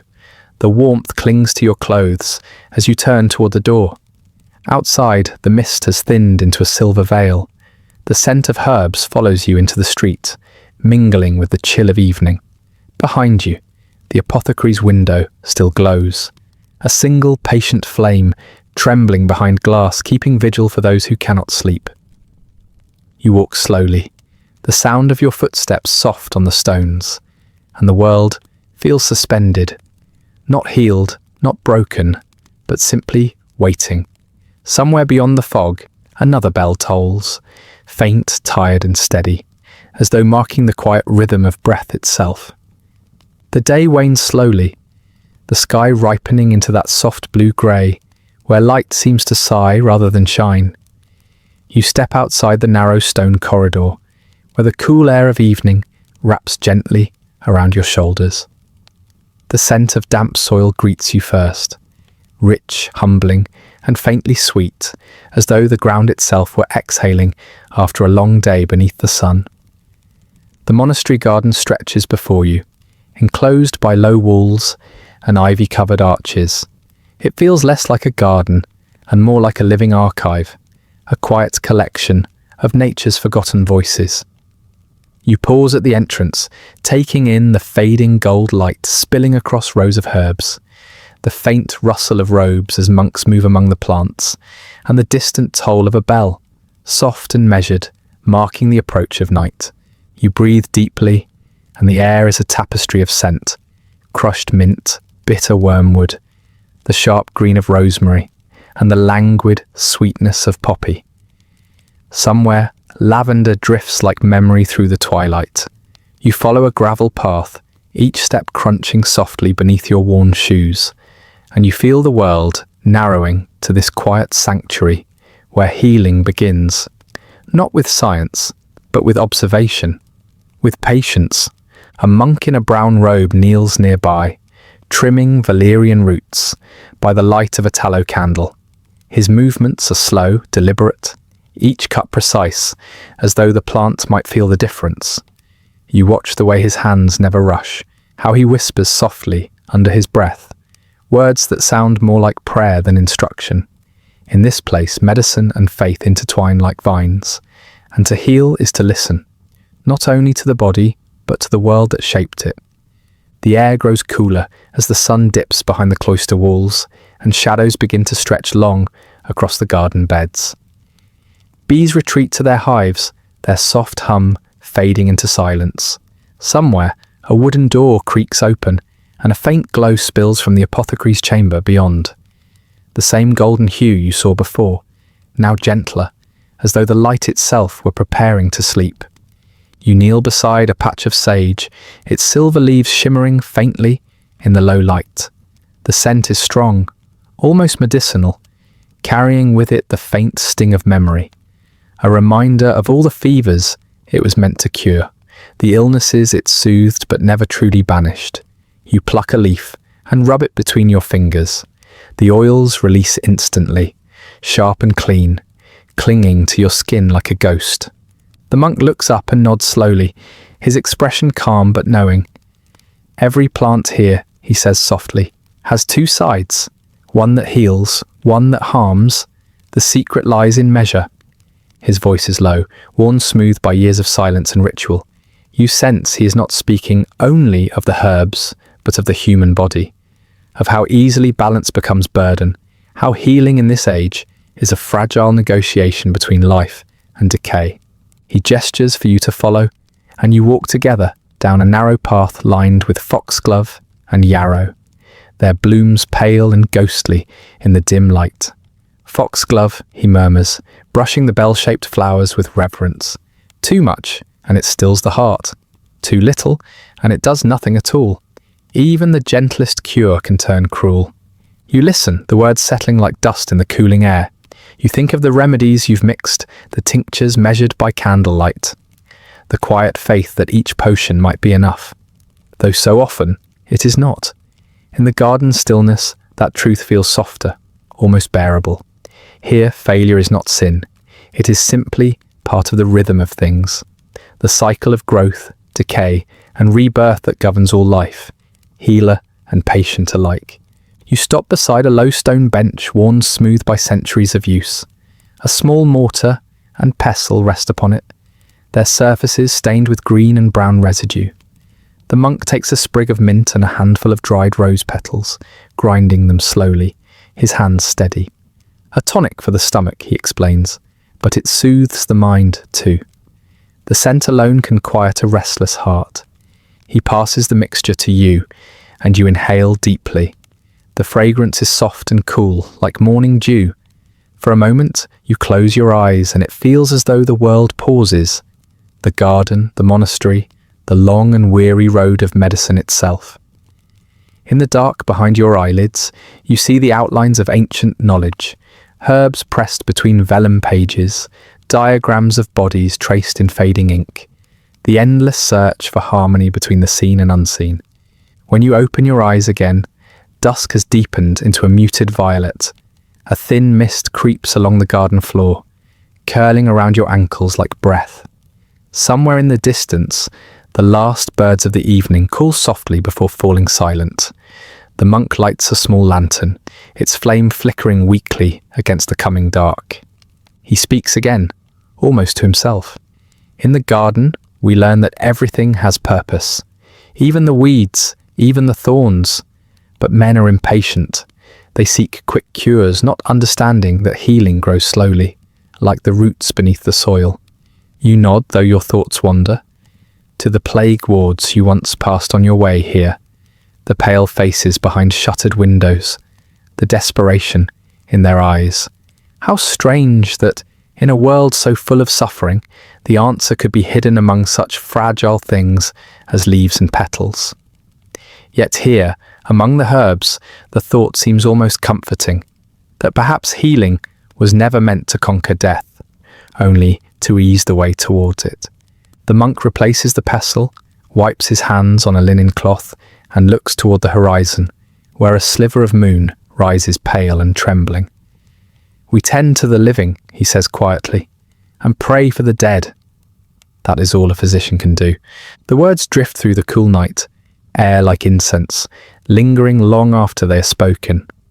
Around you, the garden hums with life, too subtle to see, the soft pulse of roots beneath the earth, the whisper of leaves brushing in the wind. You can almost feel it beneath your fingertips, the quiet persistence of things that grow no matter how often they're cut down. You rise slowly, the lantern's glow casting faint light on your hands.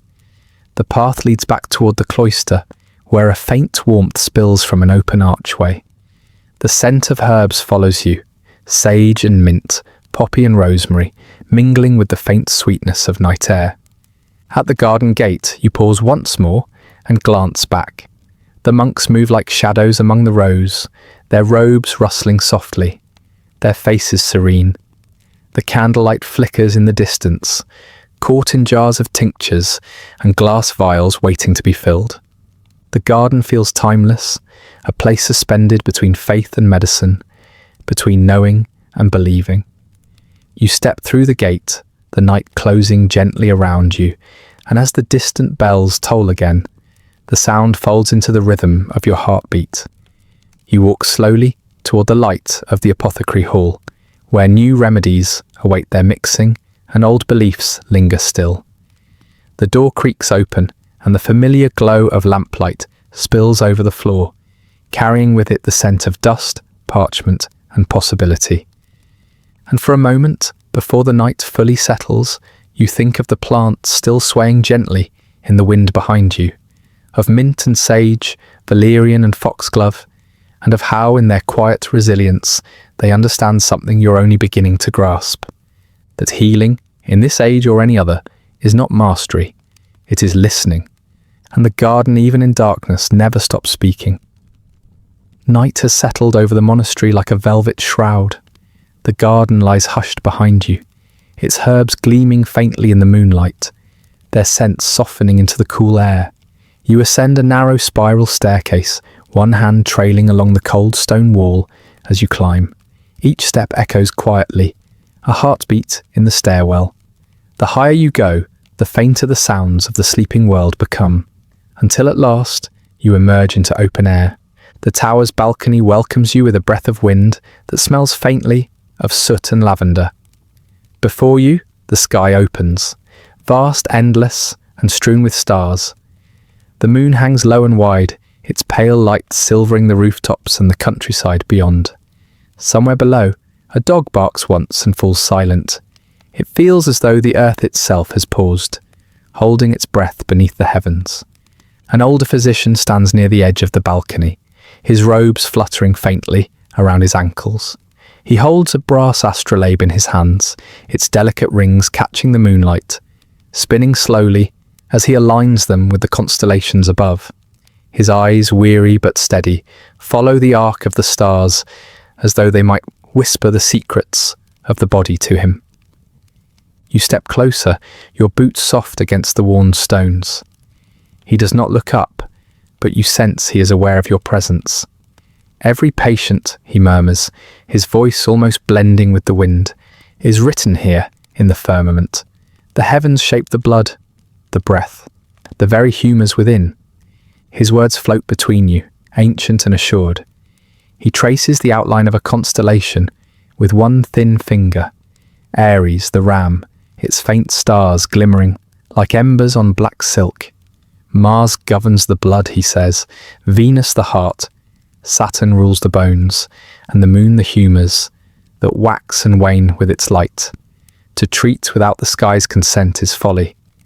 You look upward, your eyes following the constellations as if searching for some sign, something that might explain the mystery of the human body that still eludes your grasp. The stars seem impossibly distant, and yet, in this age, they are closer than ever, their influence believed to run through every pulse and fever. You think of the patients in the infirmary below, the pale woman breathing shallowly, the child trembling with ague, and you wonder how their fates might already be written across the sky. The physician moves to a small wooden table set near the parapet. Upon it lies a stack of parchment, ink, and a candle, shielded from the wind by a metal casing. He dips his quill, the nib glinting as it catches the light, and begins to write.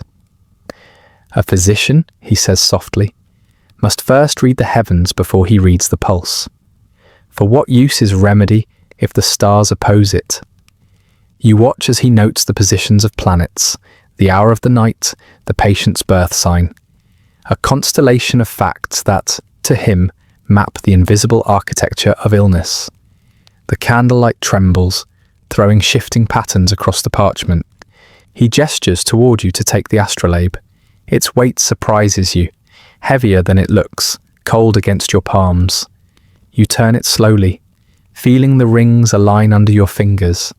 It hums faintly, as though it remembers every sky it has ever measured. Here, he says, pointing toward the horizon, look for the ascendant. That is where the patient's fate begins. You squint, searching the dark horizon, where the stars dip toward the earth.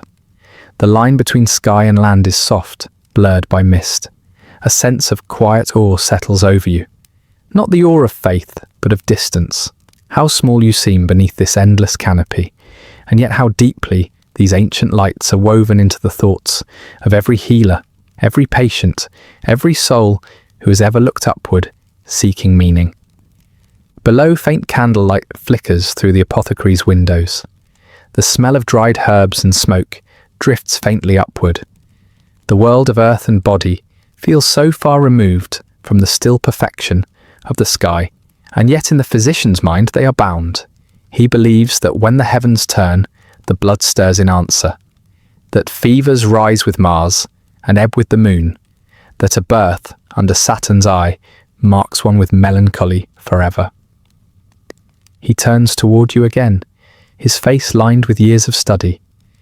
You must learn, he says, to see the patient not as flesh, but as orbit. Every ailment has its constellation, every cure its hour. You nod slowly, though a small unease flickers within you. The air feels thinner up here, colder, more brittle. The stars, once comforting, now seem watchful. You imagine them as eyes, endless and unblinking, tracing the slow decay of every mortal life below. The physician lifts his gaze skyward again. There, he says quietly, pointing, Jupiter ascends. A good omen for balance, a time for purgatives and bloodletting. The body obeys the heavens, even when it resists the hand. The wind stirs his robes, carrying the scent of wax and parchment. You listen, but behind his words lies something else, a weariness perhaps, or doubt. The stars, after all, have guided physicians for centuries, and yet sickness endures. You think of the leech jar, the herbs, the tonics, all the remedies that promise harmony, but so often deliver only exhaustion. Still there is beauty in his faith, the belief that the cosmos itself leans down to touch the pulse of mankind. You find yourself tracing the constellations with your eyes, Orion's belt, the curve of the Great Bear, the faint shimmer of Pleiades. You wonder if those same stars watched over healers long before this night, long before the ink and the candles, before the language of medicine even existed. The physician sighs, closing his parchment and setting aside the quill. The stars tell much, he says, but they do not listen. That is left to us. His gaze drifts toward the horizon, where the faintest blush of dawn begins to touch the darkness. The moon pales slightly, the stars softening into the light. The tower stones beneath your hands grow damp with dew. You realize you have been standing there for hours, the night slipping away unnoticed. He hands you the astrolabe once more, its rings now catching the first fragile light of morning. Keep it, he says. You will need it when the sky turns against you. You hesitate, then nod. The metal feels warmer now, as though it has absorbed the memory of his touch. You tuck it carefully into the folds of your robe.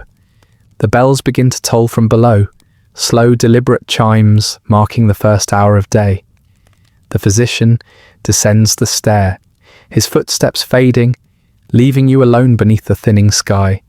You linger a while longer, watching as the stars retreat and the horizon glows faintly gold. For a brief moment, you imagine the heavens as a vast body, veins of starlight, a pulse of orbit, a slow and eternal breath. Perhaps the old man was right.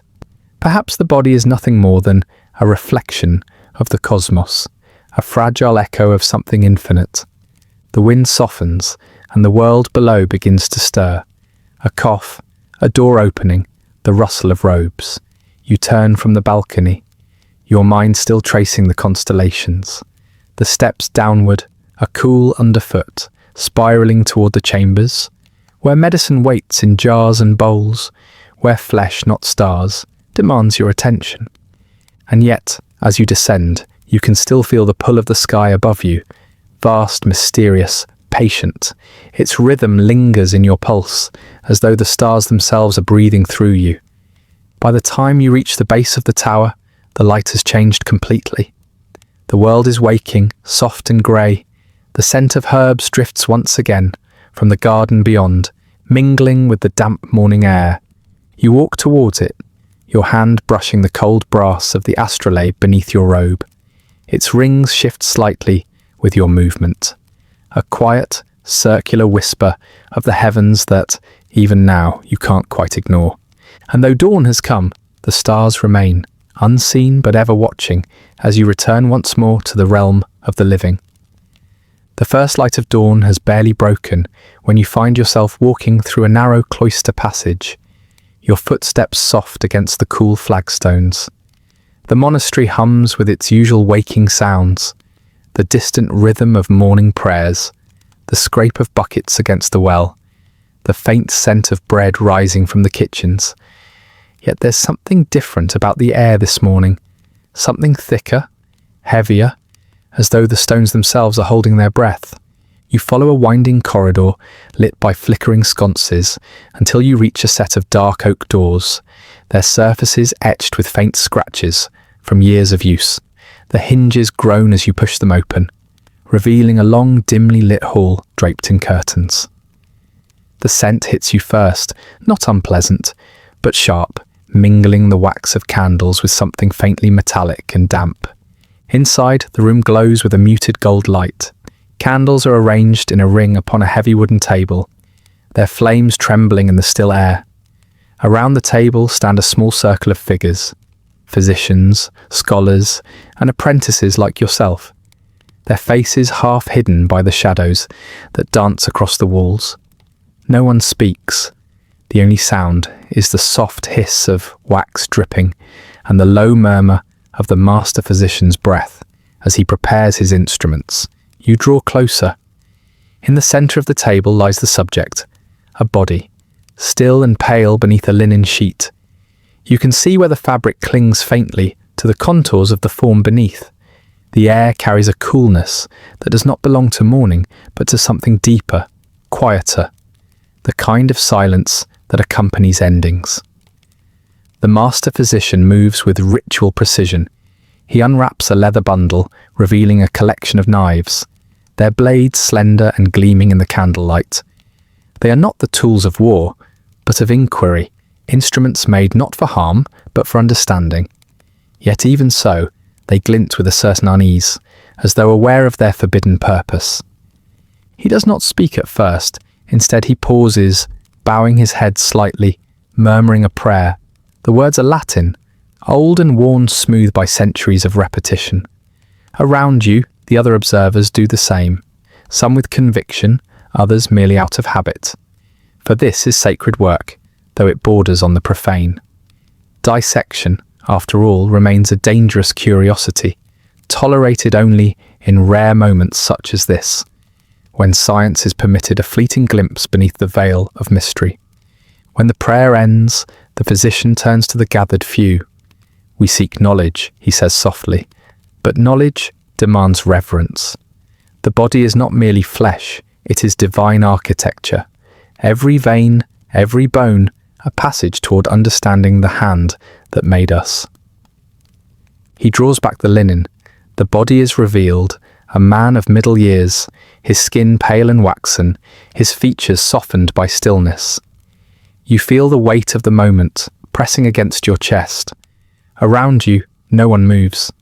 The air itself seems to lean closer, as if the entire room waits for permission to breathe again. The first incision is small, almost delicate, a thin red line drawn with care. The sound it makes is almost imperceptible, like the tear of cloth beneath fingertips. You watch as the master physician works, his movements calm, his face unreadable. The scent changes subtly, metallic now, mingled with wax and tallow, sharp enough to catch in your throat. He speaks softly as he works, explaining the structure of the body, the network of veins branching like rivers beneath the skin, the muscle fibers twisting in patient patterns. Here, he murmurs, is proof of balance, the design of humours, the channels through which they flow. Blood, phlegm, black bile, yellow bile. In health, they dance together. In sickness, they quarrel. The words drift through the candlelight like smoke, old truths recited as liturgy. You realise how much of medicine in your time is learned not from the living, but from the dead. From rare moments such as this, when the body's silence speaks more clearly than any pulse. The physician lifts a portion of tissue gently with a metal hook, exposing a network of sinews glistening beneath. See how the fibers bind, he says, his tone almost tender. Nature's workmanship. We may never understand it fully, yet here it lies before us, humbler and wiser than any book. You lean closer, compelled by both wonder and unease. The human form seems both familiar and foreign, something you inhabit, yet scarcely know. It is beautiful in its geometry, terrible in its truth. You feel the faintest tremor in your fingertips, not from fear, but from the realization that, within this quiet chamber, you are witnessing something few are ever allowed to see. The master gestures for an assistant to hand him a parchment. Upon it are sketched rough diagrams of anatomy, bones, organs, veins rendered in black ink and annotated with words in Latin. He compares the living image before him to the marks on the page, adjusting, noting, amending. You see in his movements the slow evolution of knowledge, the way understanding builds not from certainty, but from observation, from correction, from doubt. The candle nearest you gutters, its flame bending low before righting itself. Shadows crawl along the walls, making the figures around the table appear to move in slow procession, as though a congregation attending a strange and silent mass. The master's knife glides gently downward, opening the cavity of the chest. Beneath, the ribs glimmer faintly, their curvature delicate as the frame of a cathedral. Here, he says, voice almost reverent, the seat of breath. He touches the lungs lightly with the back of his knife. And here, the heart, the furnace of the body. You stare at it. the heart still and colourless, yet somehow commanding the room's entire gravity. It is smaller than you imagined, unremarkable in form, and yet it held the power to move blood, to sustain thought, to carry emotion. You think of all the lives that depend upon this single, tireless muscle, and how easily it yields to silence. Around you, the other apprentices shift slightly, their expressions difficult to read. Some avert their eyes, unable to meet the intimacy of mortality. Others lean closer, hungry for knowledge. You remain somewhere between, balanced on the edge of curiosity and reverence. The physician wipes his hands, the candlelight glinting off a sheen of oil and shadow. "Remember this," he says softly. "The body is fragile, yes, but it is also profound. It obeys rules older than our faith, older than our words. Every illness is a language it speaks, and our duty is only to listen." The hall grows quieter still. Outside, faint morning light begins to filter through a small high window, dim and grey. It falls across the table, softening the scene into something almost peaceful. You sense that what has just occurred is both sacred and forbidden, an act of devotion, not to defiance, but to understanding. The master covers the body once more, drawing the linen up with care. The candles are snuffed one by one, their smoke curling upward in thin white threads. The scent lingers, wax, oil, iron, an imprint of what was seen and cannot be unseen. As the room empties, you remain behind a moment longer. The silence now feels different, not the stillness of death, but of contemplation. You look once more at the table, at the tools laid neatly beside it, and think of how every discovery comes at a cost. That to uncover the secrets of the body is to trespass gently into mystery. You draw the curtain aside and step out into the corridor. The light outside is soft, washed with pale gold. You can hear birds beginning to stir in the cloister gardens. The air smells of dew and damp stone, a faint contrast to the sharpness you left behind. You walk slowly toward the outer passage, feeling the echo of what you've witnessed settle somewhere deep within you. The monastery's bells begin to toll again, their sound calm and even, pulling the world gently back toward order. And as you pass beneath the archway, you can't help but imagine that somewhere, in the quiet spaces between heartbeat and breath, the body still speaks, whispering its truths to anyone willing to listen. The air of the monastery feels different when you step outside the anatomy hall. The cold light of morning filters through the cloister arches, pale and thin, the kind that makes the stone walls look older, almost translucent with fatigue. You walk through the corridor slowly, the soft echo of your steps fading beneath the chant of distant prayers. For a long while, you say nothing to anyone. The world feels hushed, not out of peace, but out of respect for the quiet weight of what you've just seen. As you pass beneath the archway leading into the infirmary wing, the air changes again. It is warmer here, scented faintly with vinegar, rosemary, and the sweet musk of old linens. Somewhere, a door creaks. You hear the faint clatter of pottery and the low murmur of a voice, the sound of a nurse reading softly to a patient, too weak to reply. You move quietly through the hall, past rows of narrow cots draped in rough wool blankets. Each bed holds a story. A cough stifled behind a trembling hand, a feverish whisper, a restless sigh. The rhythm of the place is slow, careful, deliberate. This is not a room of cures, but of waiting, waiting for the pulse to steady or to fade. At the far end, a small chamber stands apart, its door slightly ajar. You step inside and find yourself surrounded by stillness. The window is open, just enough to let in a thread of grey daylight.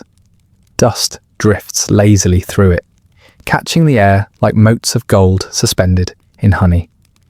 A single straw bed sits beneath the window, its frame simple, its sheets clean but worn. On the table beside it rests a bowl of rose water, a sprig of thyme, a few spoons, and a wooden mortar filled with crushed leaves. A man lies upon the bed, his breathing shallow. His skin gleams faintly with sweat, his hair matted to his forehead.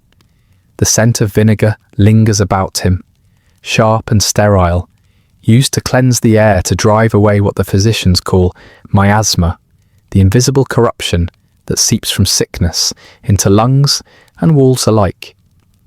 You move closer, your robes brushing the straw. The sound of it is soft, whispering, like dry grass. He stirs faintly, his eyes flickering open, then closing again.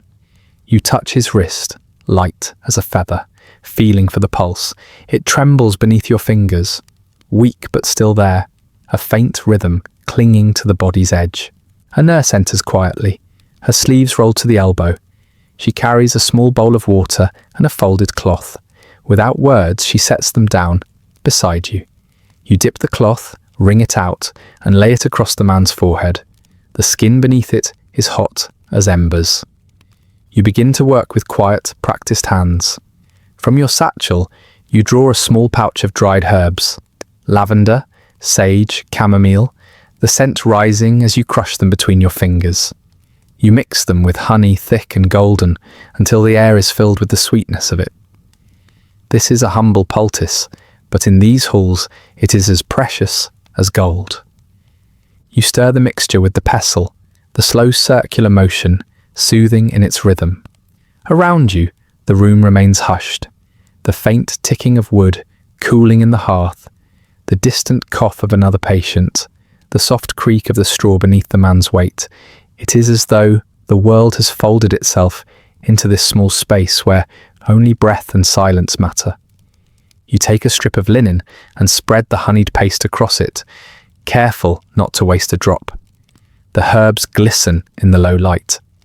Then, with the same patience that the master physician had shown over the dissection table, you bind the poultice against the man's chest. He exhales faintly, a low sound that might almost be relief. There is no miracle in this, only hope stitched together with habit. The poultice will soothe the fever, perhaps ease the lungs, or perhaps it will do nothing at all. But in the medieval sick room, every act of care is a prayer disguised as a remedy. You sit beside the bed, your hands resting loosely in your lap. Time moves strangely here, unhurried and circular. The faint light from the window shifts, climbing the wall inch by inch as the sun drifts higher. You find yourself studying the simple details of the room, the weave of the linen, the pattern of cracks in the wooden bowl, the way the dust moves like slow smoke through the air. Medicine, in this age, is as much about observation as it is about faith. You remember the master's words in the anatomy hall, that the body speaks if one learns how to listen. Here, that lesson feels heavier.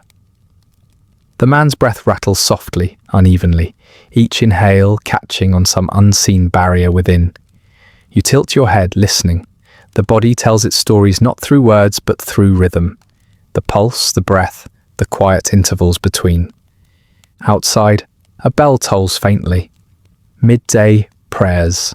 The sound echoes down the corridor, a soft metallic reminder of the world continuing beyond this small chamber. You do not move. The patient's breathing has steadied slightly, though his eyes remain closed.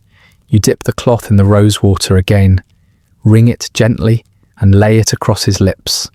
The scent fills the air, cool, floral, fleeting.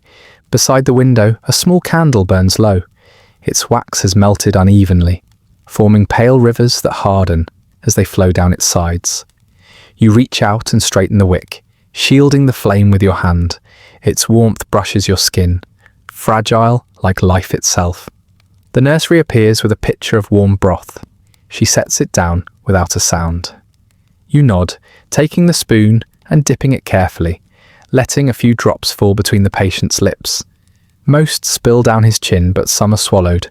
A faint tremor moves across his throat. The nurse whispers a quiet prayer, her fingers forming the sign of the cross.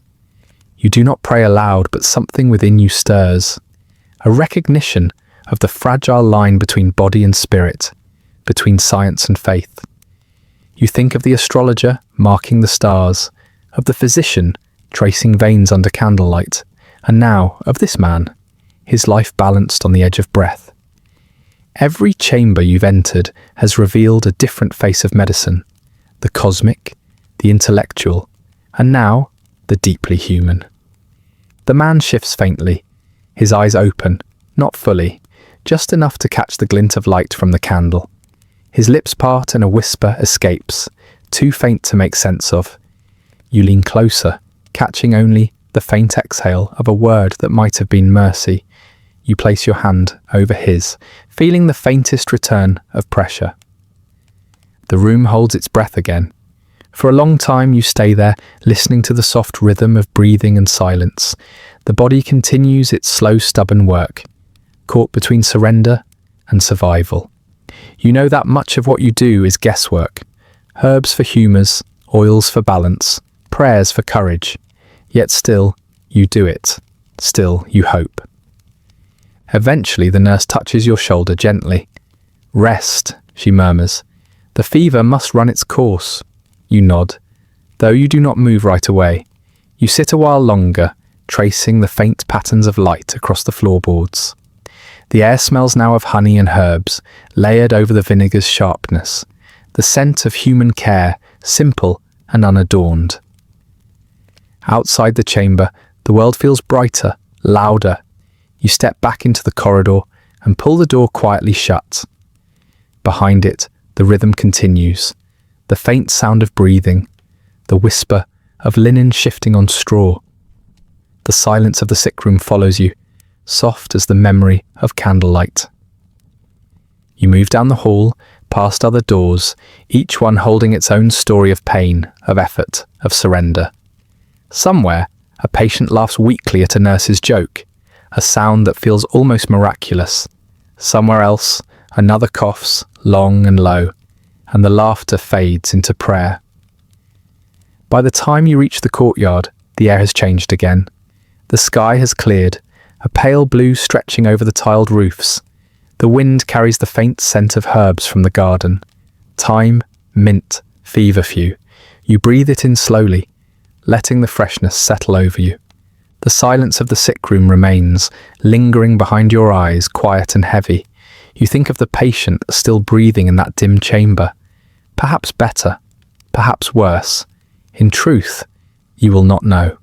But that is the nature of medicine here.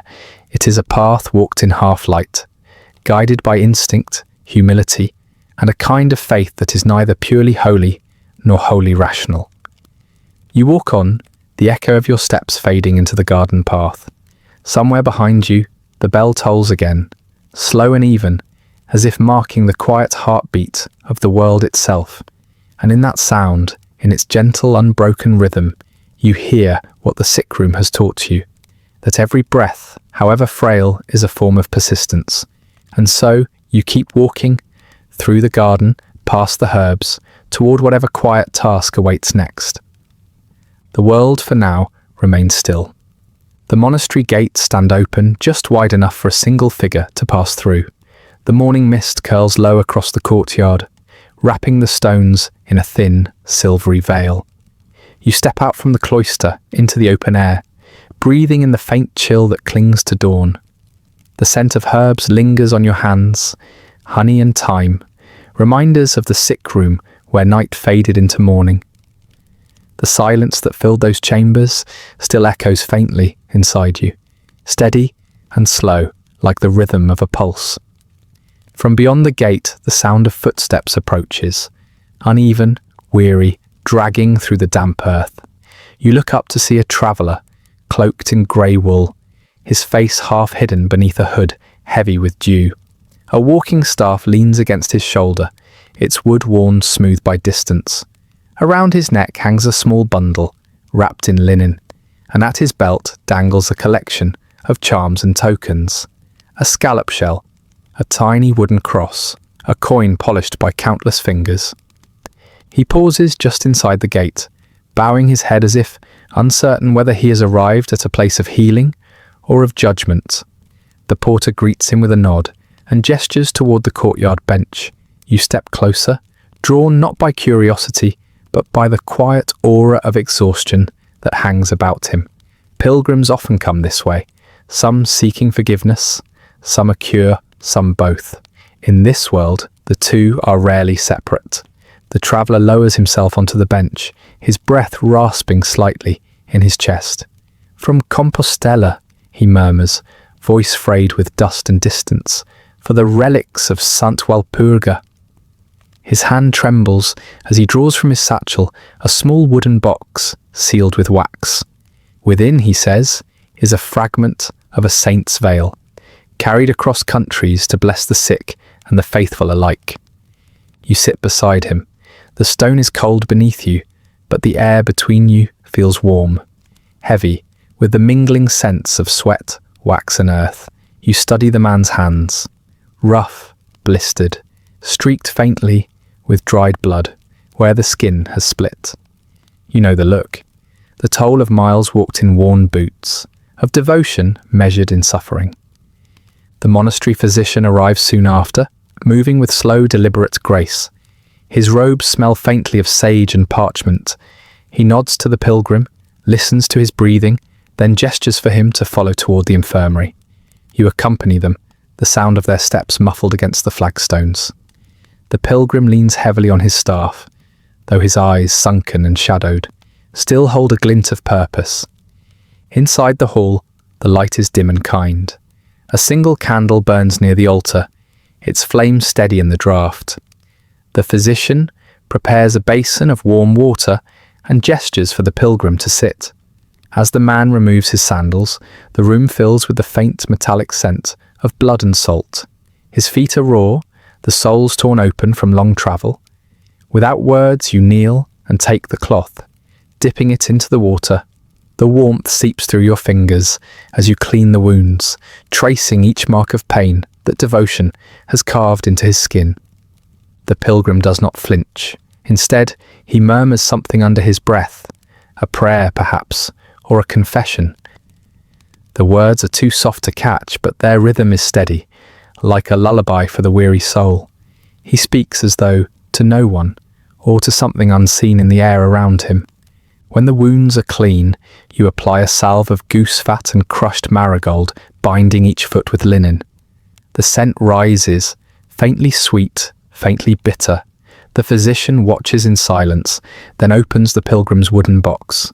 Inside lies a square of old fabric, yellowed by time, wrapped around a small bone shard, no larger than a fingertip. The man bows his head low as the relic is revealed, his hands trembling, not from weakness, but reverence. You can feel it too, the strange weight of faith that fills the room. The relic itself holds no power of medicine, yet its presence changes something in the air. The physician touches it briefly to the pilgrim's brow, murmuring a blessing. The gesture is simple, but the moment feels suspended, as if time itself hesitates to breathe. When the blessing ends, the physician places the relic upon the small altar in the corner. There, beside jars of herbs and bundles of dried flowers, it looks oddly at home, a fragment of holiness resting among the tools of healing. In this place, the two are not so different. Prayer and poultice, charm and cure, all are weapons against the same invisible enemies: sickness, despair, uncertainty. You prepare a small bowl of broth for the pilgrim, scented with garlic and parsley, the broth thin but warm. He sips it slowly, his hands cupped around the bowl as though it were a precious relic of its own. The silence between you is companionable, the kind that fills itself naturally with the sounds of breath and flame. He looks at you then, eyes clearer now. "The road teaches patience," he says quietly, "and pain teaches faith." His voice trembles slightly, but there is no self-pity in it, only acceptance. You nod, unsure what to say. In truth, there is little difference between the pilgrim's wounds and those you see each day. Both are born of the same human struggle to believe in something that might heal what cannot be seen. Outside, the monastery bell tolls, its echo deep and resonant through the thick walls. The pilgrim sets his bowl aside and clasps his hands in prayer. You bow your head out of respect, though your eyes linger on the relic by the altar. It gleams faintly in the candlelight, the bone pale against the dark wood beneath it. For a moment, you think of all the relics scattered across Christendom. Fragments of saints, drops of holy blood, slivers of faith carried across the world to touch the sick and frightened.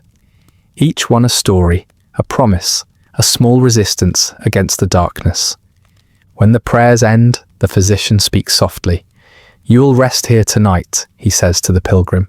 "The road can wait." The man nods, gratitude flickering across his tired face. You help him to one of the narrow beds near the wall, layering extra blankets against the chill. As he lies down, his breathing slows. Within moments, he is asleep, the kind of deep, dreamless rest that only exhaustion can earn. You sit nearby for a while, listening to the steady rhythm of his breath. The candlelight trembles across the walls, catching on the jars and glass bottles that line the shelves. Somewhere beyond the door, you hear the soft murmur of monks chanting vespers, voices weaving through the air like smoke, low and calm and endless. The sound feels like medicine in its own right. You think of the long roads that bring such travellers here, roads carved not by stone, but by devotion and desperation. The sick who walk miles for a vial of blessed oil, the mothers who bring their fevered children to touch a relic's shadow, the priests who whisper over the dying, not because they believe in saving the body, but because they must save the soul. Medicine in these times is a fragile bridge, built between faith and fear, knowledge and mystery. You have seen physicians study the stars, and monks grind poppy seeds into powders. You have seen barbers bleed patients to balance their humours, and women boil herbs to soothe a cough that no prayer could cure.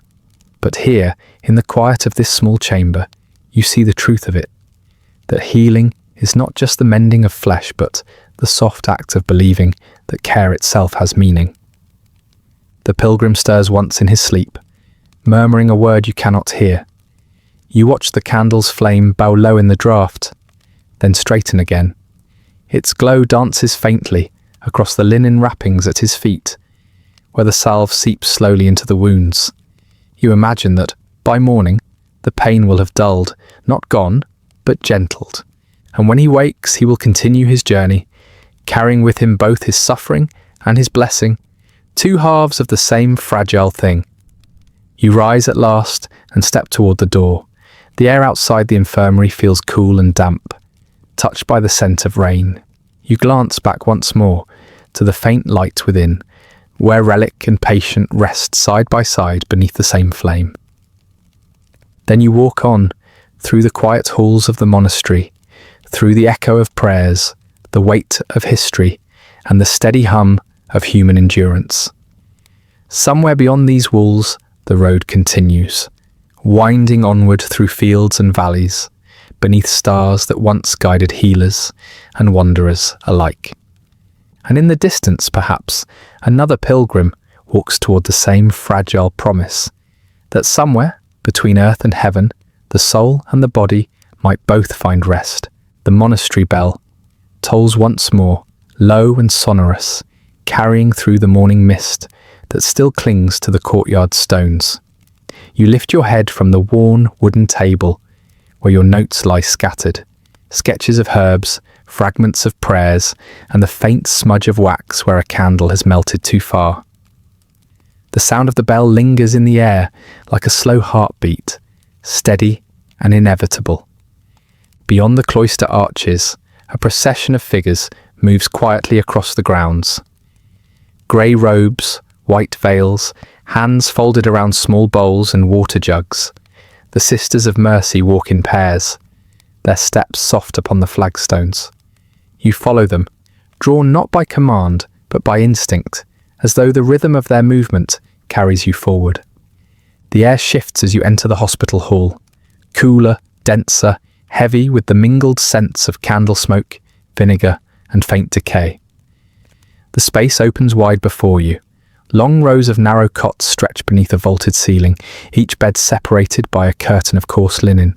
Candles burn in iron sconces along the walls, their small flames trembling against the draught that creeps through the high arched windows.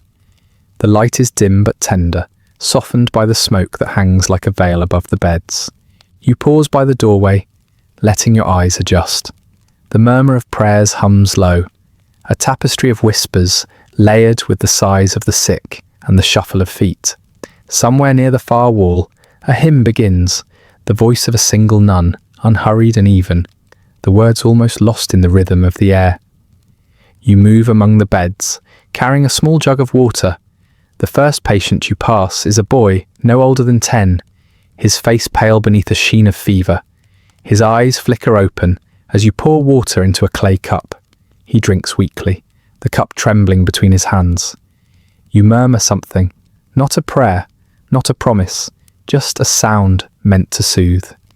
He closes his eyes again, lips moving faintly around the words of his own prayer. Beside him lies an old woman, her breath shallow, her hands folded on her chest.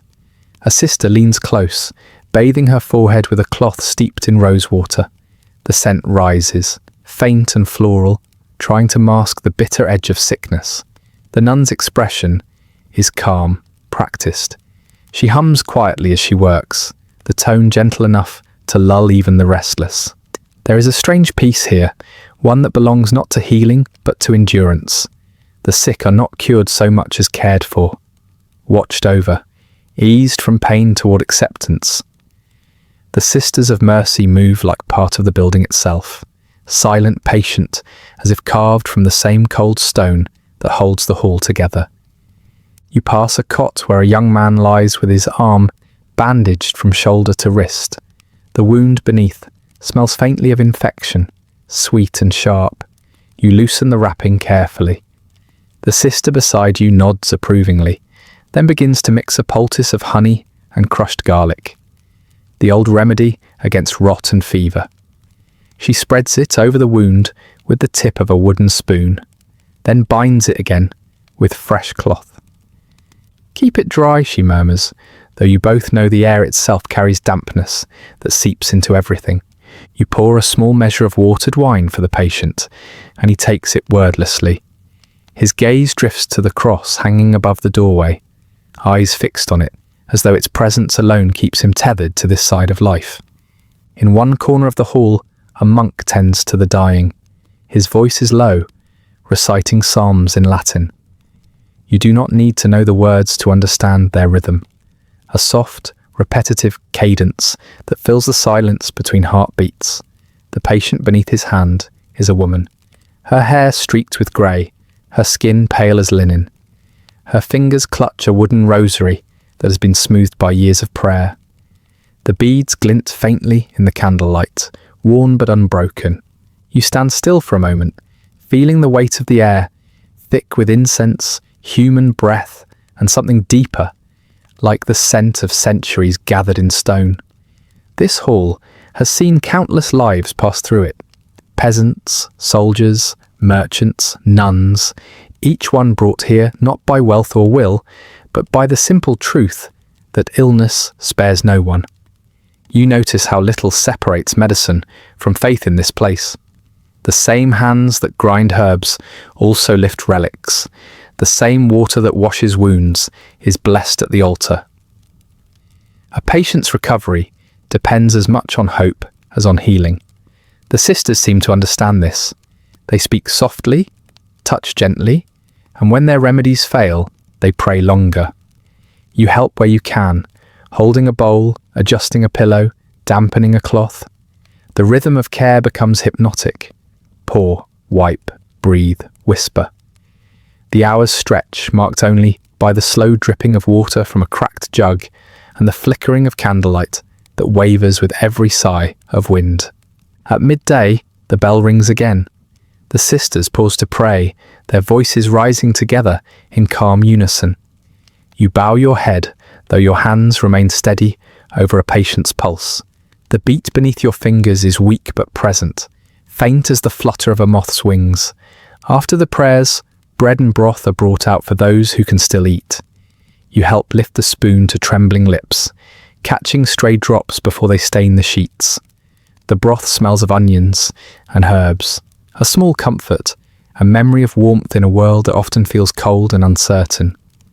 Across the hall, a novice nun kneels beside a man wrapped in coarse blankets. His eyes are closed, his breath shallow but even.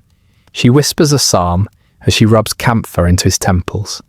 The smell is sharp and medicinal, mingling with the sweet rot of illness. When she finishes, she places a sprig of lavender beside his pillow. "For peaceful dreams," she says quietly, almost to herself. You realize how much of healing here is not meant for the body at all. It is for the soul, for the fear that creeps into the heart when the flesh begins to fail. The medieval physician may speak of humours and remedies, of blood and bile, but in this place, healing is an act of mercy more than of knowledge. Evening falls slowly, the last light of day filtering through the narrow windows, painting long stripes of gold and shadow across the floor. One by one, the candles are relit. The hall takes on its night shape, quieter, gentler, suspended between waking and sleep. You help the sisters prepare the night draughts, warm milk steeped with poppy seed, honey stirred in until the liquid glows faintly in the light. The scent fills the air, thick and soothing. Patients drink and sigh, their eyelids fluttering closed. The hall settles into a rhythm again. Breath, prayer, silence. A monk passes with a censer, swinging it gently so that the smoke drifts in pale ribbons through the air. It carries the faint sweetness of myrrh, meant to purify, to mask what cannot be cleansed. The sound of the chain against the brass bowl is delicate. A whisper of metal like wind chimes in a distant garden. You stand by the doorway once more, the jug empty now. The sister beside you smiles faintly, her eyes soft in the lamplight. "Mercy," she says quietly, "is a form of medicine too." You nod, though words feel unnecessary. Outside, the sky deepens into blue, the first stars trembling into view. The bell will ring again soon for night prayers, and the candles will burn until dawn. Their light a promise that the sick are never left alone, not even in their final hours. You linger in the threshold, the faint warmth of the hall at your back, the chill of the night before you. The air smells of rain and smoke, of life clinging stubbornly to itself. Somewhere beyond the walls, more footsteps approach, travellers, peasants, perhaps another pilgrim in need. The doors of the hospital stand open, as they always do. Within these walls, mercy is endless, though the means are meagre. The poor are tended, the sick are soothed, and those who cannot be cured are carried gently toward peace. You close your eyes for a moment and listen to the world breathing. Through the groans of the sick, the songs of the nuns, the echo of the bell, all of it part of the same long, slow rhythm that carries history forward. And when you open them again, the candlelight flickers softly, as if exhaling a prayer that drifts through the smoke-filled air. A blessing, a promise, a quiet act of care in a world forever learning how to heal. The night folds around you like a heavy cloak. The last of the candles burn low, their wax pooled and trembling at the base of brass holders. The hospital hall has quieted to a stillness so deep it feels almost sacred, the kind of silence that hums softly in the bones. You linger near the far wall, the faint scent of rosewater and ash clinging to your sleeves. The rhythm of the day, the prayers, the poultices, the measured steps between beds, has faded into memory. What remains is the echo of breath, the sick murmuring in sleep, the nuns whispering psalms, the creak of wood beneath your feet. You step into the adjoining chamber, a small study that smells of vellum and dust. Shelves bow under the weight of old books, Galen, Avicenna, Aristotle, their pages browned and curling at the edges. On the table lies a single mirror, its glass faintly clouded, framed in tarnished bronze. It catches the candlelight, scattering it into soft shards that tremble on the walls. You sit, drawing the mirror close. It is not for vanity, not here, not in this place of illness and prayer. The monks call it the speculum mentis, the mirror of the mind. You are told to look not at your face, but through it, as though reflection could reveal the hidden balances within. The humours, the passions, the subtle tides that move the soul. You stare into the glass. The flicker of light bends across your features, shifting between shadow and gold. You think of the theory that has guided so much of your study. The four humours: blood, phlegm, black bile, and yellow bile, each tied not only to the body, but to feeling, to temperament. Blood warm and quick is joy, the sanguine spirit that laughs easily, that hungers for company and song. Phlegm, cool and damp, is calm, the sluggish peace that dulls both pain and delight. Yellow bile, sharp and dry, is anger, the heat that drives the hand to strike, the heart to burn. And black bile, thick, cold and dark, is sorrow itself, the melancholy that seeps like ink through every thought. You are taught that to heal the body, one must also mend the soul. Yet as the candle trembles beside you, you realize how little separates the two in the eyes of those who suffer. A wound of the flesh bleeds red. A wound of the heart bleeds unseen. Both leave the same hollow silence behind. You recall a man you saw earlier in the day, not fevered, not bleeding, but hollow-eyed, his hands trembling though no illness could be found. The sisters spoke of him softly, calling it melancholia, an imbalance of black bile that weighs the spirit down. They gave him herbs of wormwood and chamomile, whispered prayers against despair, and left a candle by his bed so he would not face the dark alone. You look again into the mirror and wonder, what would they see in you? Which humour holds sway tonight? The warmth of blood or the shadow of bile? The glass gives no answer, only the faint shimmer of movement, as if something deeper shifts beneath the surface. You dip a quill into ink and begin to write. Your notes wander between the scientific and the poetic. Lines about the nature of sadness, the heaviness of the body when the soul grows weary. You write that grief, like disease, is contagious, that laughter can heal faster than medicine, that anger burns hotter than fever. These ideas are not new. The ancients spoke of them centuries ago, tracing lines between the mind and the marrow. Galen wrote that too much joy could quicken the pulse to madness, that sorrow could cool the blood until it thickened like tar. Emotion was never separate from the flesh. It lived within it, shaped it, betrayed it. The candlelight wavers and the mirror catches it again. You see not only your reflection now, but fragments of others, faces you've tended in this long night of care. A boy's fevered eyes, a mother's trembling hands, a monk's quiet patience. Each carries their own balance of humours, their own war between body and soul. In this world, healing is never simple.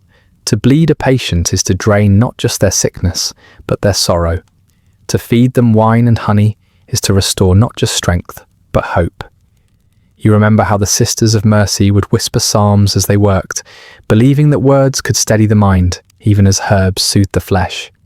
You have seen the proof yourself. The same fever that kills one man spares another, not because of strength, but because of will. Those who believe they will live often do. Those who despair slip quietly away. The medieval mind understands this intimately, that the body and spirit are mirrors of one another. To break one is to crack the other. And so you sit in this dim chamber, surrounded by books and candles, trying to peer into both at once, to see where the invisible wounds lie. You recall an old tale from your master's lectures, of physicians in Paris who claimed to cure sadness with laughter. They would gather the melancholy in great halls, perform small tricks or tell gentle stories until the gloom lifted like fog from a field. They said the heart could be persuaded to heal itself, if only reminded how to beat with joy again. Others took darker approaches. They burned herbs that filled the air with narcotic sweetness, believing that scent could carry virtue into the lungs, that the breath itself could be purified by fragrance. Some prescribed music, slow repeating melodies to calm the pulse. Others ordered confession, letting grief spill from the tongue to ease the pressure on the heart. You have tried all of these in some measure. Some nights you speak softly to the sick until their breathing steadies. Other nights you simply sit beside them, offering nothing but your presence. You have learned that silence, too, is a kind of medicine. The mirror catches your gaze again. You see fatigue there, but also a quiet curiosity. The mind, after all, is as mysterious as any illness. What causes the sudden swell of sorrow that has no wound to show for it? What unseen alchemy turns hope into despair, or anger into strength? The humours may explain much, but not everything. Outside, the wind stirs through the cloister, carrying the faint murmur of the chapel bell. Midnight, the time of confession, of dreams, of quiet reckonings. You set your quill aside and lean back, eyes half closed, listening to the whisper of your own breath. You remember another patient, a noblewoman who refused food, her eyes fixed always on the floor. They said she was bewitched. You thought otherwise. Her sadness was not the work of spirits, but of time, a slow, inward bleeding of the mind. You gave her tinctures of valerian and rue, but it was not until she was allowed to walk in the gardens, to touch the earth and see the sunlight, that her strength returned. The cure had not been in your jar, but in the air itself. Perhaps the truest medicine lies not in hands, but in understanding, in knowing that the heart, too, must be treated gently, that a body cannot heal if the mind resists it. The candle sputters low. You lean forward, studying the last of its flame. For a moment it flares brightly, then softens, folding inward as though consumed by its own light. The mirror reflects it perfectly, a twin flame fragile and brief. You realize then that this too is what you study. The balance between fire and shadow, warmth and stillness, joy and despair. The humours are only a language, a way to name what the heart already knows. Every life, every emotion, every sigh in the hospital beyond these walls is part of that same vast experiment. The attempt to understand why we suffer, and how, despite it, we continue to live. The bell tolls again, distant, patient. You rise, your reflection fading in the mirror's dim glass. You leave your notes open, the ink still glistening faintly in the candlelight. The corridors are silent as you step into them, the air cool and thick with the scent of night. Somewhere down the hall, a sister hums softly to herself, her voice carrying like a thread through the darkness. It is a song you've heard before, one meant to lull the sick to sleep. You pause, listening, and find that your own heart matches its rhythm. You walk toward the sound, each footstep falling in quiet time. Behind you, the candle dies and the mirror catches only the echo of its light. The last glimmer of thought before dreams take hold, reflecting not the face of the healer, but the quiet, searching depths of the mind itself. The night stretches like silk, thin, endless, softly humming with the pulse of silence. The candles have burned low, their flames small as stars trembling above pools of wax. You sit before the long wooden table, sleeves rolled back, hands faintly dusted with powder and crushed leaves. The air carries 1,000 scents, lavender, wine, honey, and the sharper note of vinegar, all mingling, all layered into a strange comforting perfume that seems to settle on your skin and in your breath. The world beyond the stone walls is asleep. Somewhere far off, a bell marks the hour, though its sound feels distant, muffled by mist. Inside, the hospital is hushed. Only the occasional creak of timber or soft cough from the far end of the ward reminds you that life still stirs here. You move carefully, slow enough that even the wooden floor seems reluctant to groan beneath your steps. The table before you is cluttered with the evening's work. Glass phials of coloured liquid, bowls of ground herbs, and a small flame flickering beneath a pot of simmering water. A faint steam curls upward, carrying the warmth of lavender and chamomile. It fills the chamber like fog, softening the sharp edges of light and shadow. You take a deep breath, and for a moment the air feels heavy with sleep. The remedies you mix tonight are not for fever or pain, but for rest, that most elusive of cures. You've learned that even in these quiet hours, when the world grows still and the candles wane, sleep can resist the call. Some souls cannot find peace, no matter how the body pleads for it. In one corner of the room, a patient lies on a narrow bed, a man no older than 30, though the lines across his brow tell of a life stretched thin by worry. His breathing is uneven, shallow. His hands clutch the blanket as though it were an anchor. He mutters sometimes, words that dissolve into the air before meaning can be caught. You watch him a while before turning back to your work. The glass jar before you glows faintly amber. Inside, the crushed seeds of the poppy darken the liquid like drifting clouds. You stir it gently, the spoon clinking softly against the sides. The smell is sweet and faintly bitter, the scent of forgetfulness. Poppy has long been a friend to the sleepless, ancient as the first wars, as the first griefs, a gift and a danger. Too little, and the mind continues to wander through its unrest. Too much, and it may never return. You've seen both ends of its mercy, the quiet peace of one who finally sleeps, and the stillness of one who never wakes. The lamp beside you sputters once, throwing its shadow across your hands. The light bends through the glass, breaking into patterns on the wall, like ripples in dark water. You find a rhythm in your motions. Pour, stir, crush, stir again, until even your own heartbeat begins to align with the sound of it. On the shelf nearby rest jars labelled in faded ink, Valeriana officinalis, Papaver somniferum, Melissa, Rosae rubrae. You trace your fingers across the names as if they were prayers. The Latin rolls quietly through your mind, words as soft as sleep itself. You add honey next, thick, golden, slow to move. It slides from the spoon in long ribbons, catching the candlelight as it falls. Its scent is warm and faintly floral, a sweetness meant to soften bitterness. In medicine, as in life, sweetness hides what might otherwise be refused. You mix it into the draught until the colour deepens, rich and heavy like dusk. The man on the bed stirs. His eyes open briefly, unfocused, then close again.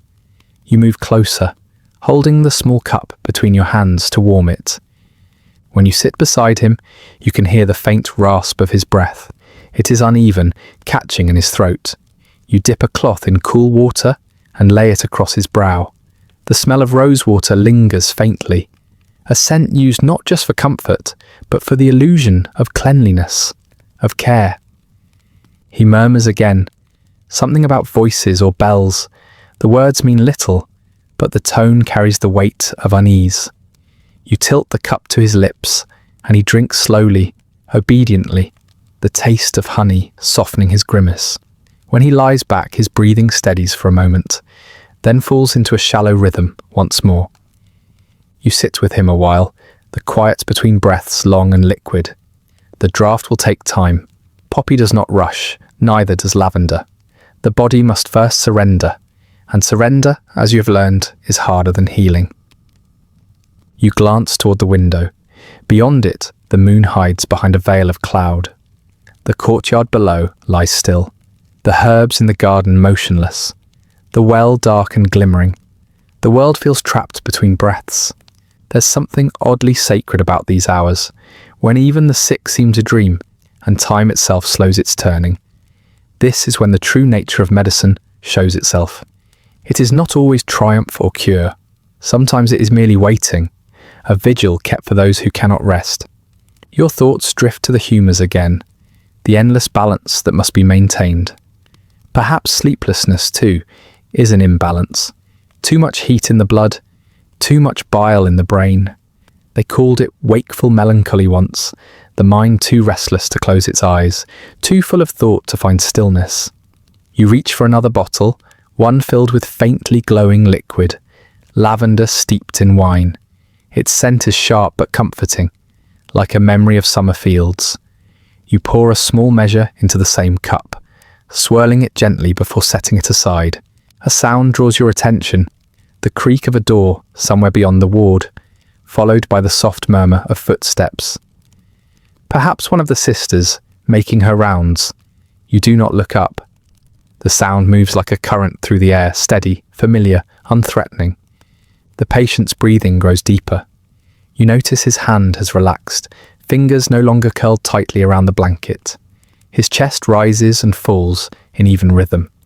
You adjust the cloth on his forehead and listen. There it is, that soft sigh the body gives when it finally loosens its hold. You feel it too, the heaviness in your own limbs, the ache that comes from long hours of stillness.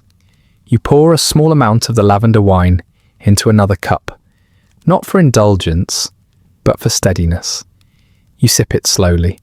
The taste is faintly sweet, faintly floral, with a bitter edge that lingers. The warmth spreads down your throat, gentle and unhurried. It doesn't dull the senses, only softens them. The flicker of the candles becomes slower, more deliberate. The walls seem to breathe with you. You think of all the remedies you've mixed through the years, each promising something it could never fully give: healing, rest, peace. You've come to understand that the work of a physician is less about mastery and more about mercy, to care even when cure is out of reach, to give comfort even when the body falters, to make the unbearable a little quieter. You glance again at the man in the bed. His lips part slightly with each breath, his brow smooth, his hands still. You realize with quiet relief that he sleeps.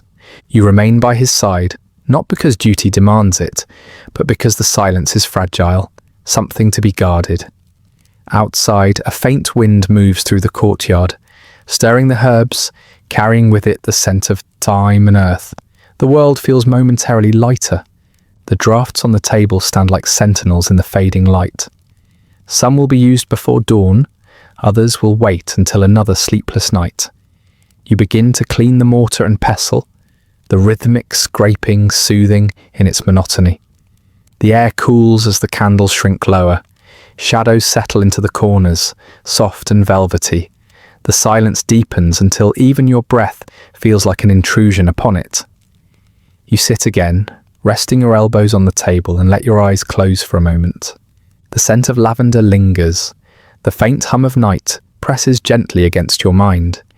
You think, distantly, of how thin the line is between sleep and death, between rest and release. The old physicians spoke of it often, though they rarely understood it.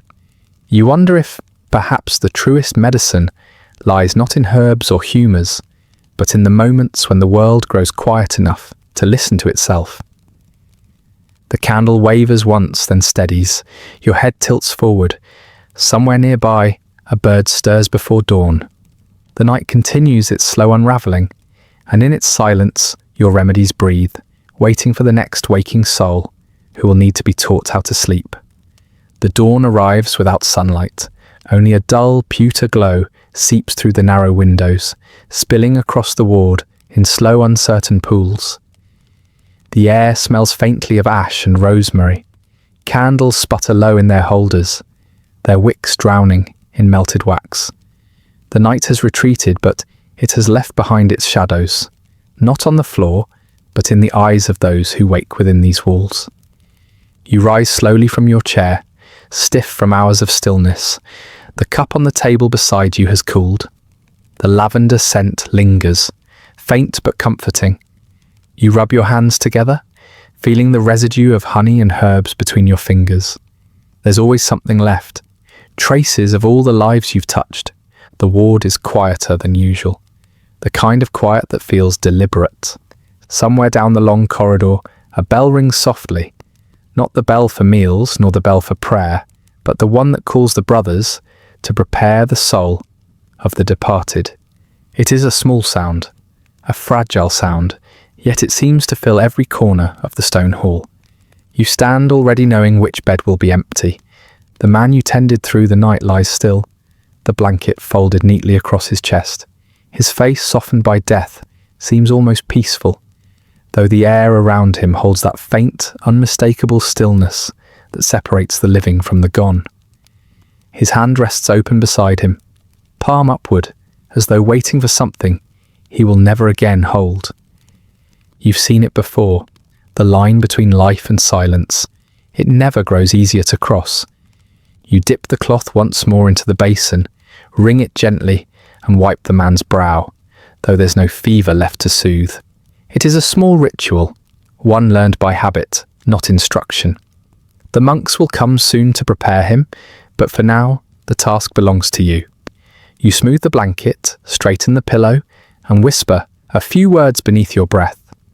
There is no science in these gestures, no medicine, no reason, only the act of care, the last kindness you can offer when the body no longer listens.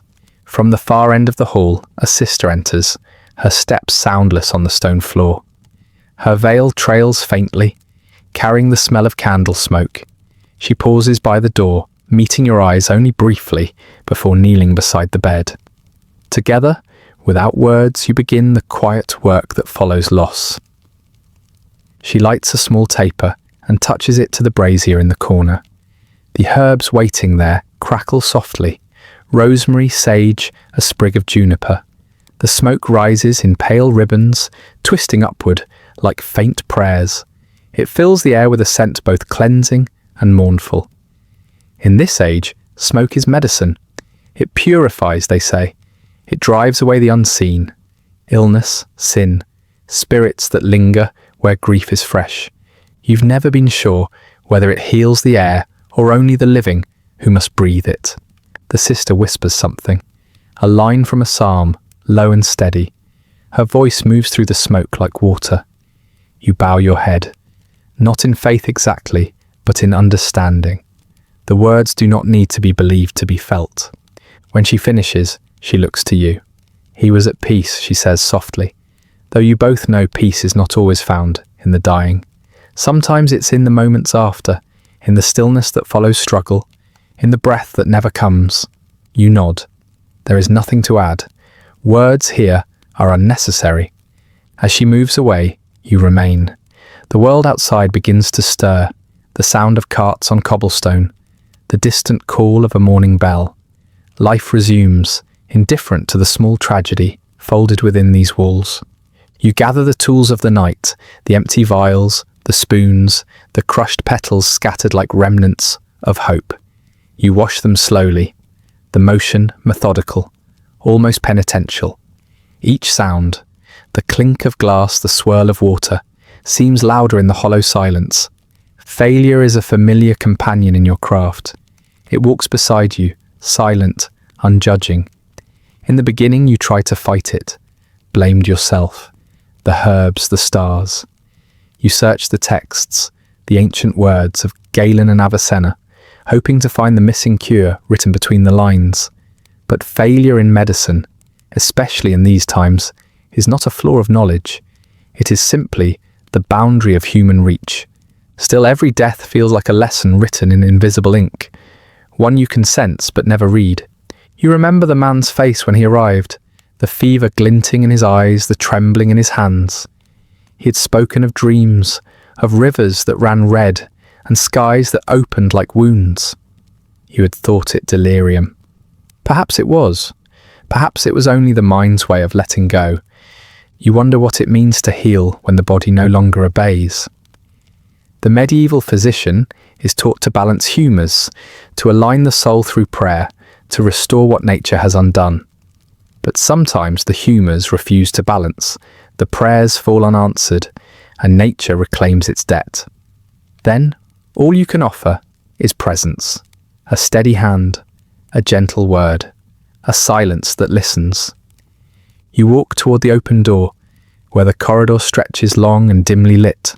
The monks pass in quiet procession, carrying candles, their shadows trailing like faint smoke. You step aside as they enter, heads bowed beneath their hoods. The sound of their voices rises in low harmony. Requiem aeternam dona eis Domine. The words echo softly, reverent, as though the stones themselves remember every chant ever uttered here.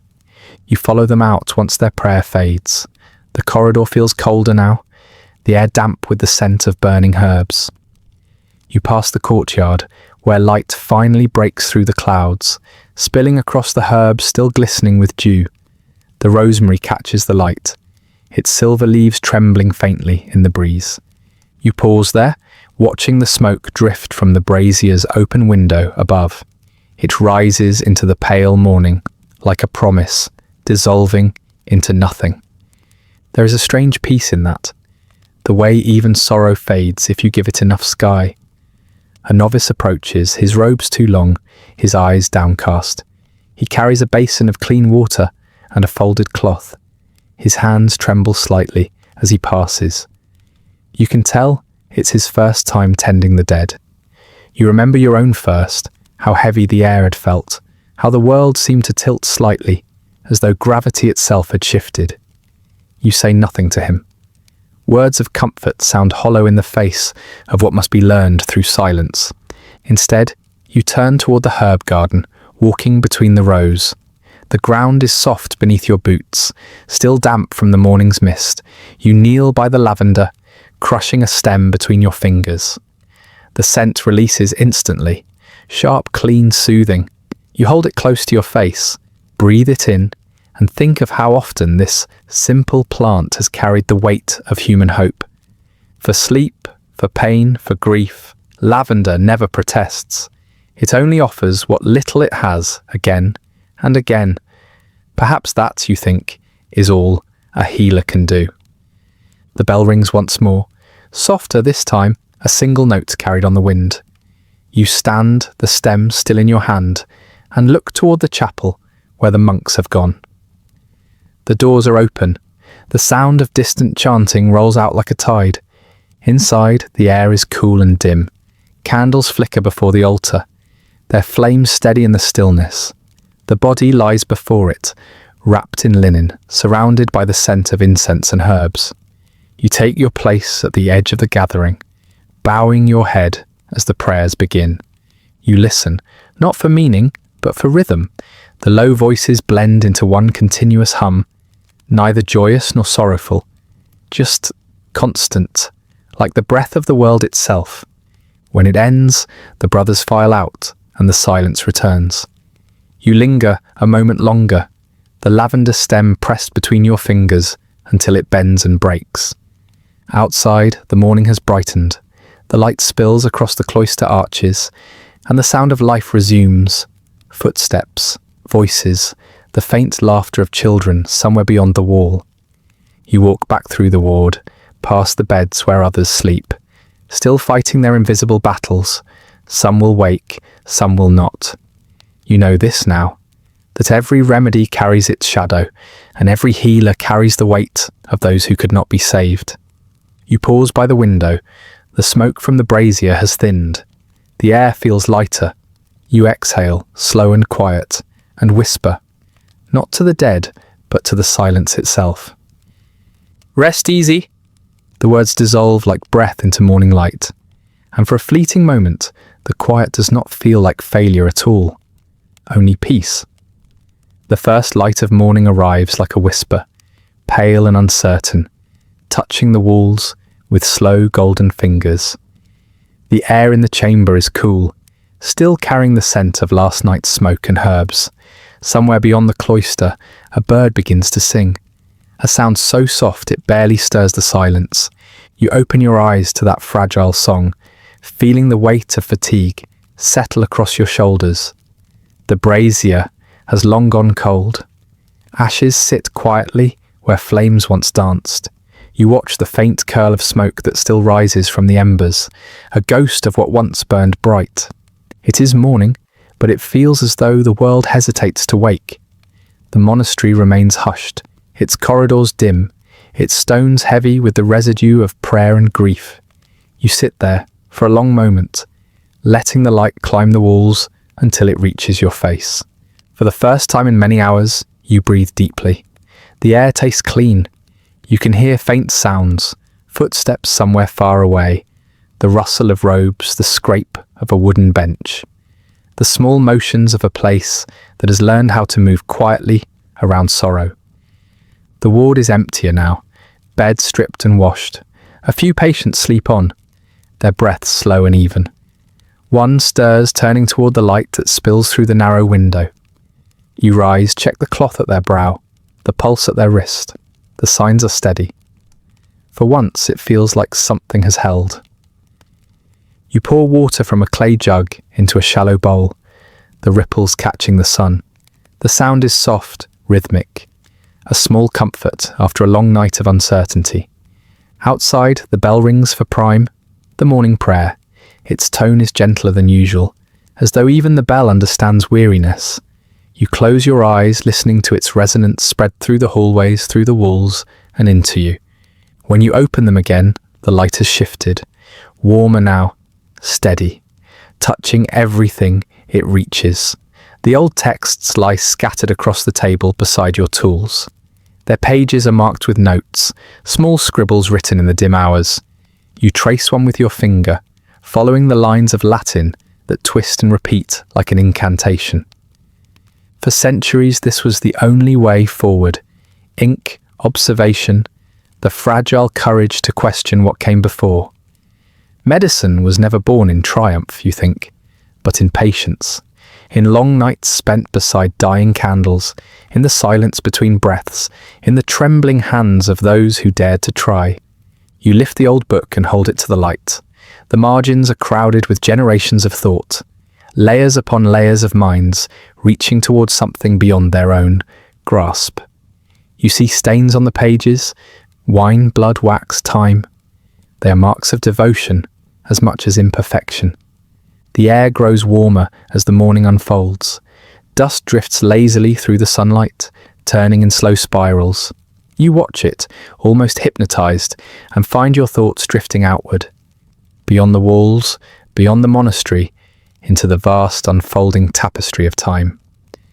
You think of the healers who came before you, those who practiced when medicine was more faith than knowledge, when every remedy was a prayer disguised as a potion. They measured the pulse of the world by the stars, trusted dreams to diagnose the unseen, and called upon saints for the strength to touch the sick. You think of them now with a strange tenderness, their errors, their certainties, their courage. They were not fools. They were searchers, travellers stumbling in the dark, lighting candles one by one so that someday someone might see more clearly. The candle nearest you flickers. You tilt the wick with a small piece of wire, coaxing the flame upright again. Its light steadies, small but sure. For a moment, you remember your first night here, when the air had smelled of herbs and ink, when every instrument seemed both wondrous and frightening. You remember your trembling hands, your uncertain breath. It feels like a lifetime ago, and yet the room around you has hardly changed. The same rough walls, the same uneven floor, the same shelves lined with glass and clay, each holding its secret mixture of hope and hazard. The world of the physician is always the same, you realize. Part science, part superstition, entirely human. You step toward the window. Outside, the day unfolds slowly, light spilling across the garden where dew still clings to the lavender and sage. The monks move among the rows, their hoods drawn low, gathering herbs into wicker baskets. Their movements are quiet, deliberate, guided by knowledge older than any book. You open the small wooden shutter. A cool breeze enters, brushing against your face. The smell of earth and rosemary fills the chamber. You close your eyes and breathe it in, a scent both ancient and eternal. For a fleeting moment, the world feels suspended. Every sound, every breath, every flicker of light seems to exist in harmony. Not perfect, but peaceful. You look down at your hands, the hands that have mixed, measured, comforted, and failed. There are stains beneath your nails, faint scars that never quite fade. You wonder how many before you bore the same marks, how many will after. Knowledge, you think, is not carried in books alone, but in the flesh, in what the hands remember when the mind grows tired. The sound of a quill scratching parchment reaches your ears. A monk in the next chamber, copying another page from another ancient text. The rhythm of his writing feels eternal, as though humanity itself is being copied again and again. Line after line, mistake after mistake, always reaching for understanding. You sit once more, the candlelight trembling over your notes. You dip the quill into ink, the motion automatic now, and write a single line in the margin of the page before you. Every cure begins with a question. You pause looking at the words, then you add another, and every failure teaches the hand to ask again. You close the book softly.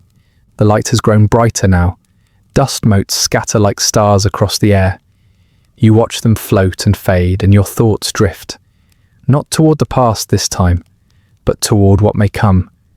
There will be others, centuries from now, who will read these same lines, shake their heads, and smile at the naivety of it all. They will have words for things you could only describe in metaphor. They will peer into bodies without knives, mend bones without touch, and cure fevers that once silenced entire towns. They will see the pulse of life itself as light and sound, measurable, predictable, and yet, somehow, still a mystery. You imagine them, those future healers, standing in rooms filled with instruments that hum softly, with walls washed in light instead of smoke. You wonder if they too will feel the same quiet weight when a life slips beyond reach, if they too will pause by the bed and whisper something into the silence. You think they will, because no matter how far medicine travels, it will always circle back to this: a hand, a breath, a bedside, the fragile act of caring. The sun now spills fully across the floor, gilding the rough stone in pale warmth. The shadows withdraw into corners, leaving nothing hidden. The chamber feels different, less like a place of labour, more like a sanctuary. You move to the shelves, straightening the jars, corking the bottles, placing the herbs back in their rightful order. The motions feel slow, deliberate, ritualistic. The body remembers how to end what the mind cannot. When the last candle burns low, you sit once more. The flame trembles, almost ready to die. You watch it, its light soft against the morning air. There is something poetic about the way it fades, not sudden but graceful, like knowledge itself passing from one generation to the next. Your eyes grow heavy. The exhaustion of countless nights settles at last, pulling gently at the edges of your consciousness. You rest your hands on the table, palms open, and let your body ease into stillness. The last thing you see before you close your eyes is the morning sky beyond the window, pale, endless, quiet. You think of all the centuries of trial and error, of hope and harm that led to this small moment of calm. The world is far from cured, but it is learning, always learning. And as the light warms your face, you feel the weight of that history settle into peace. You exhale slowly. The candle sighs out its final glow, and the world, your world, drifts gently into healing sleep. The wind outside settled into silence. The candle's final thread of flame trembled, then slipped away, leaving only the scent of herbs and smoke lingering in the air, the faint reminder of a life spent in quiet service. Somewhere beyond the dark, dawn waited, and though the world would wake to new doctors, new tools, and new truths, a small part of that old healer would remain. Not in textbooks or monuments, but in every gentle hand that reaches out to ease another's pain. His light had faded, yes, but not gone. It had simply changed shape, finding new homes in brighter minds, in steadier hearts. The story of medicine was still being written, one pulse, one breath, one act of compassion at a time. And that brings us to the end of tonight's story. Feel free to like, subscribe, or leave a comment with another forgotten corner of history you'd like explored next. If you'd like early access to more of these quiet descents into forgotten history, ad-free audio of the episodes, or just want to support the show, there's a link to the Patreon in the description. If you're listening on a podcast app, a rating or review helps more people find their way to these stories. And special thanks to the supporters who make this show possible, including our chroniclers Andrew S. and Rich Davis. Sleep well.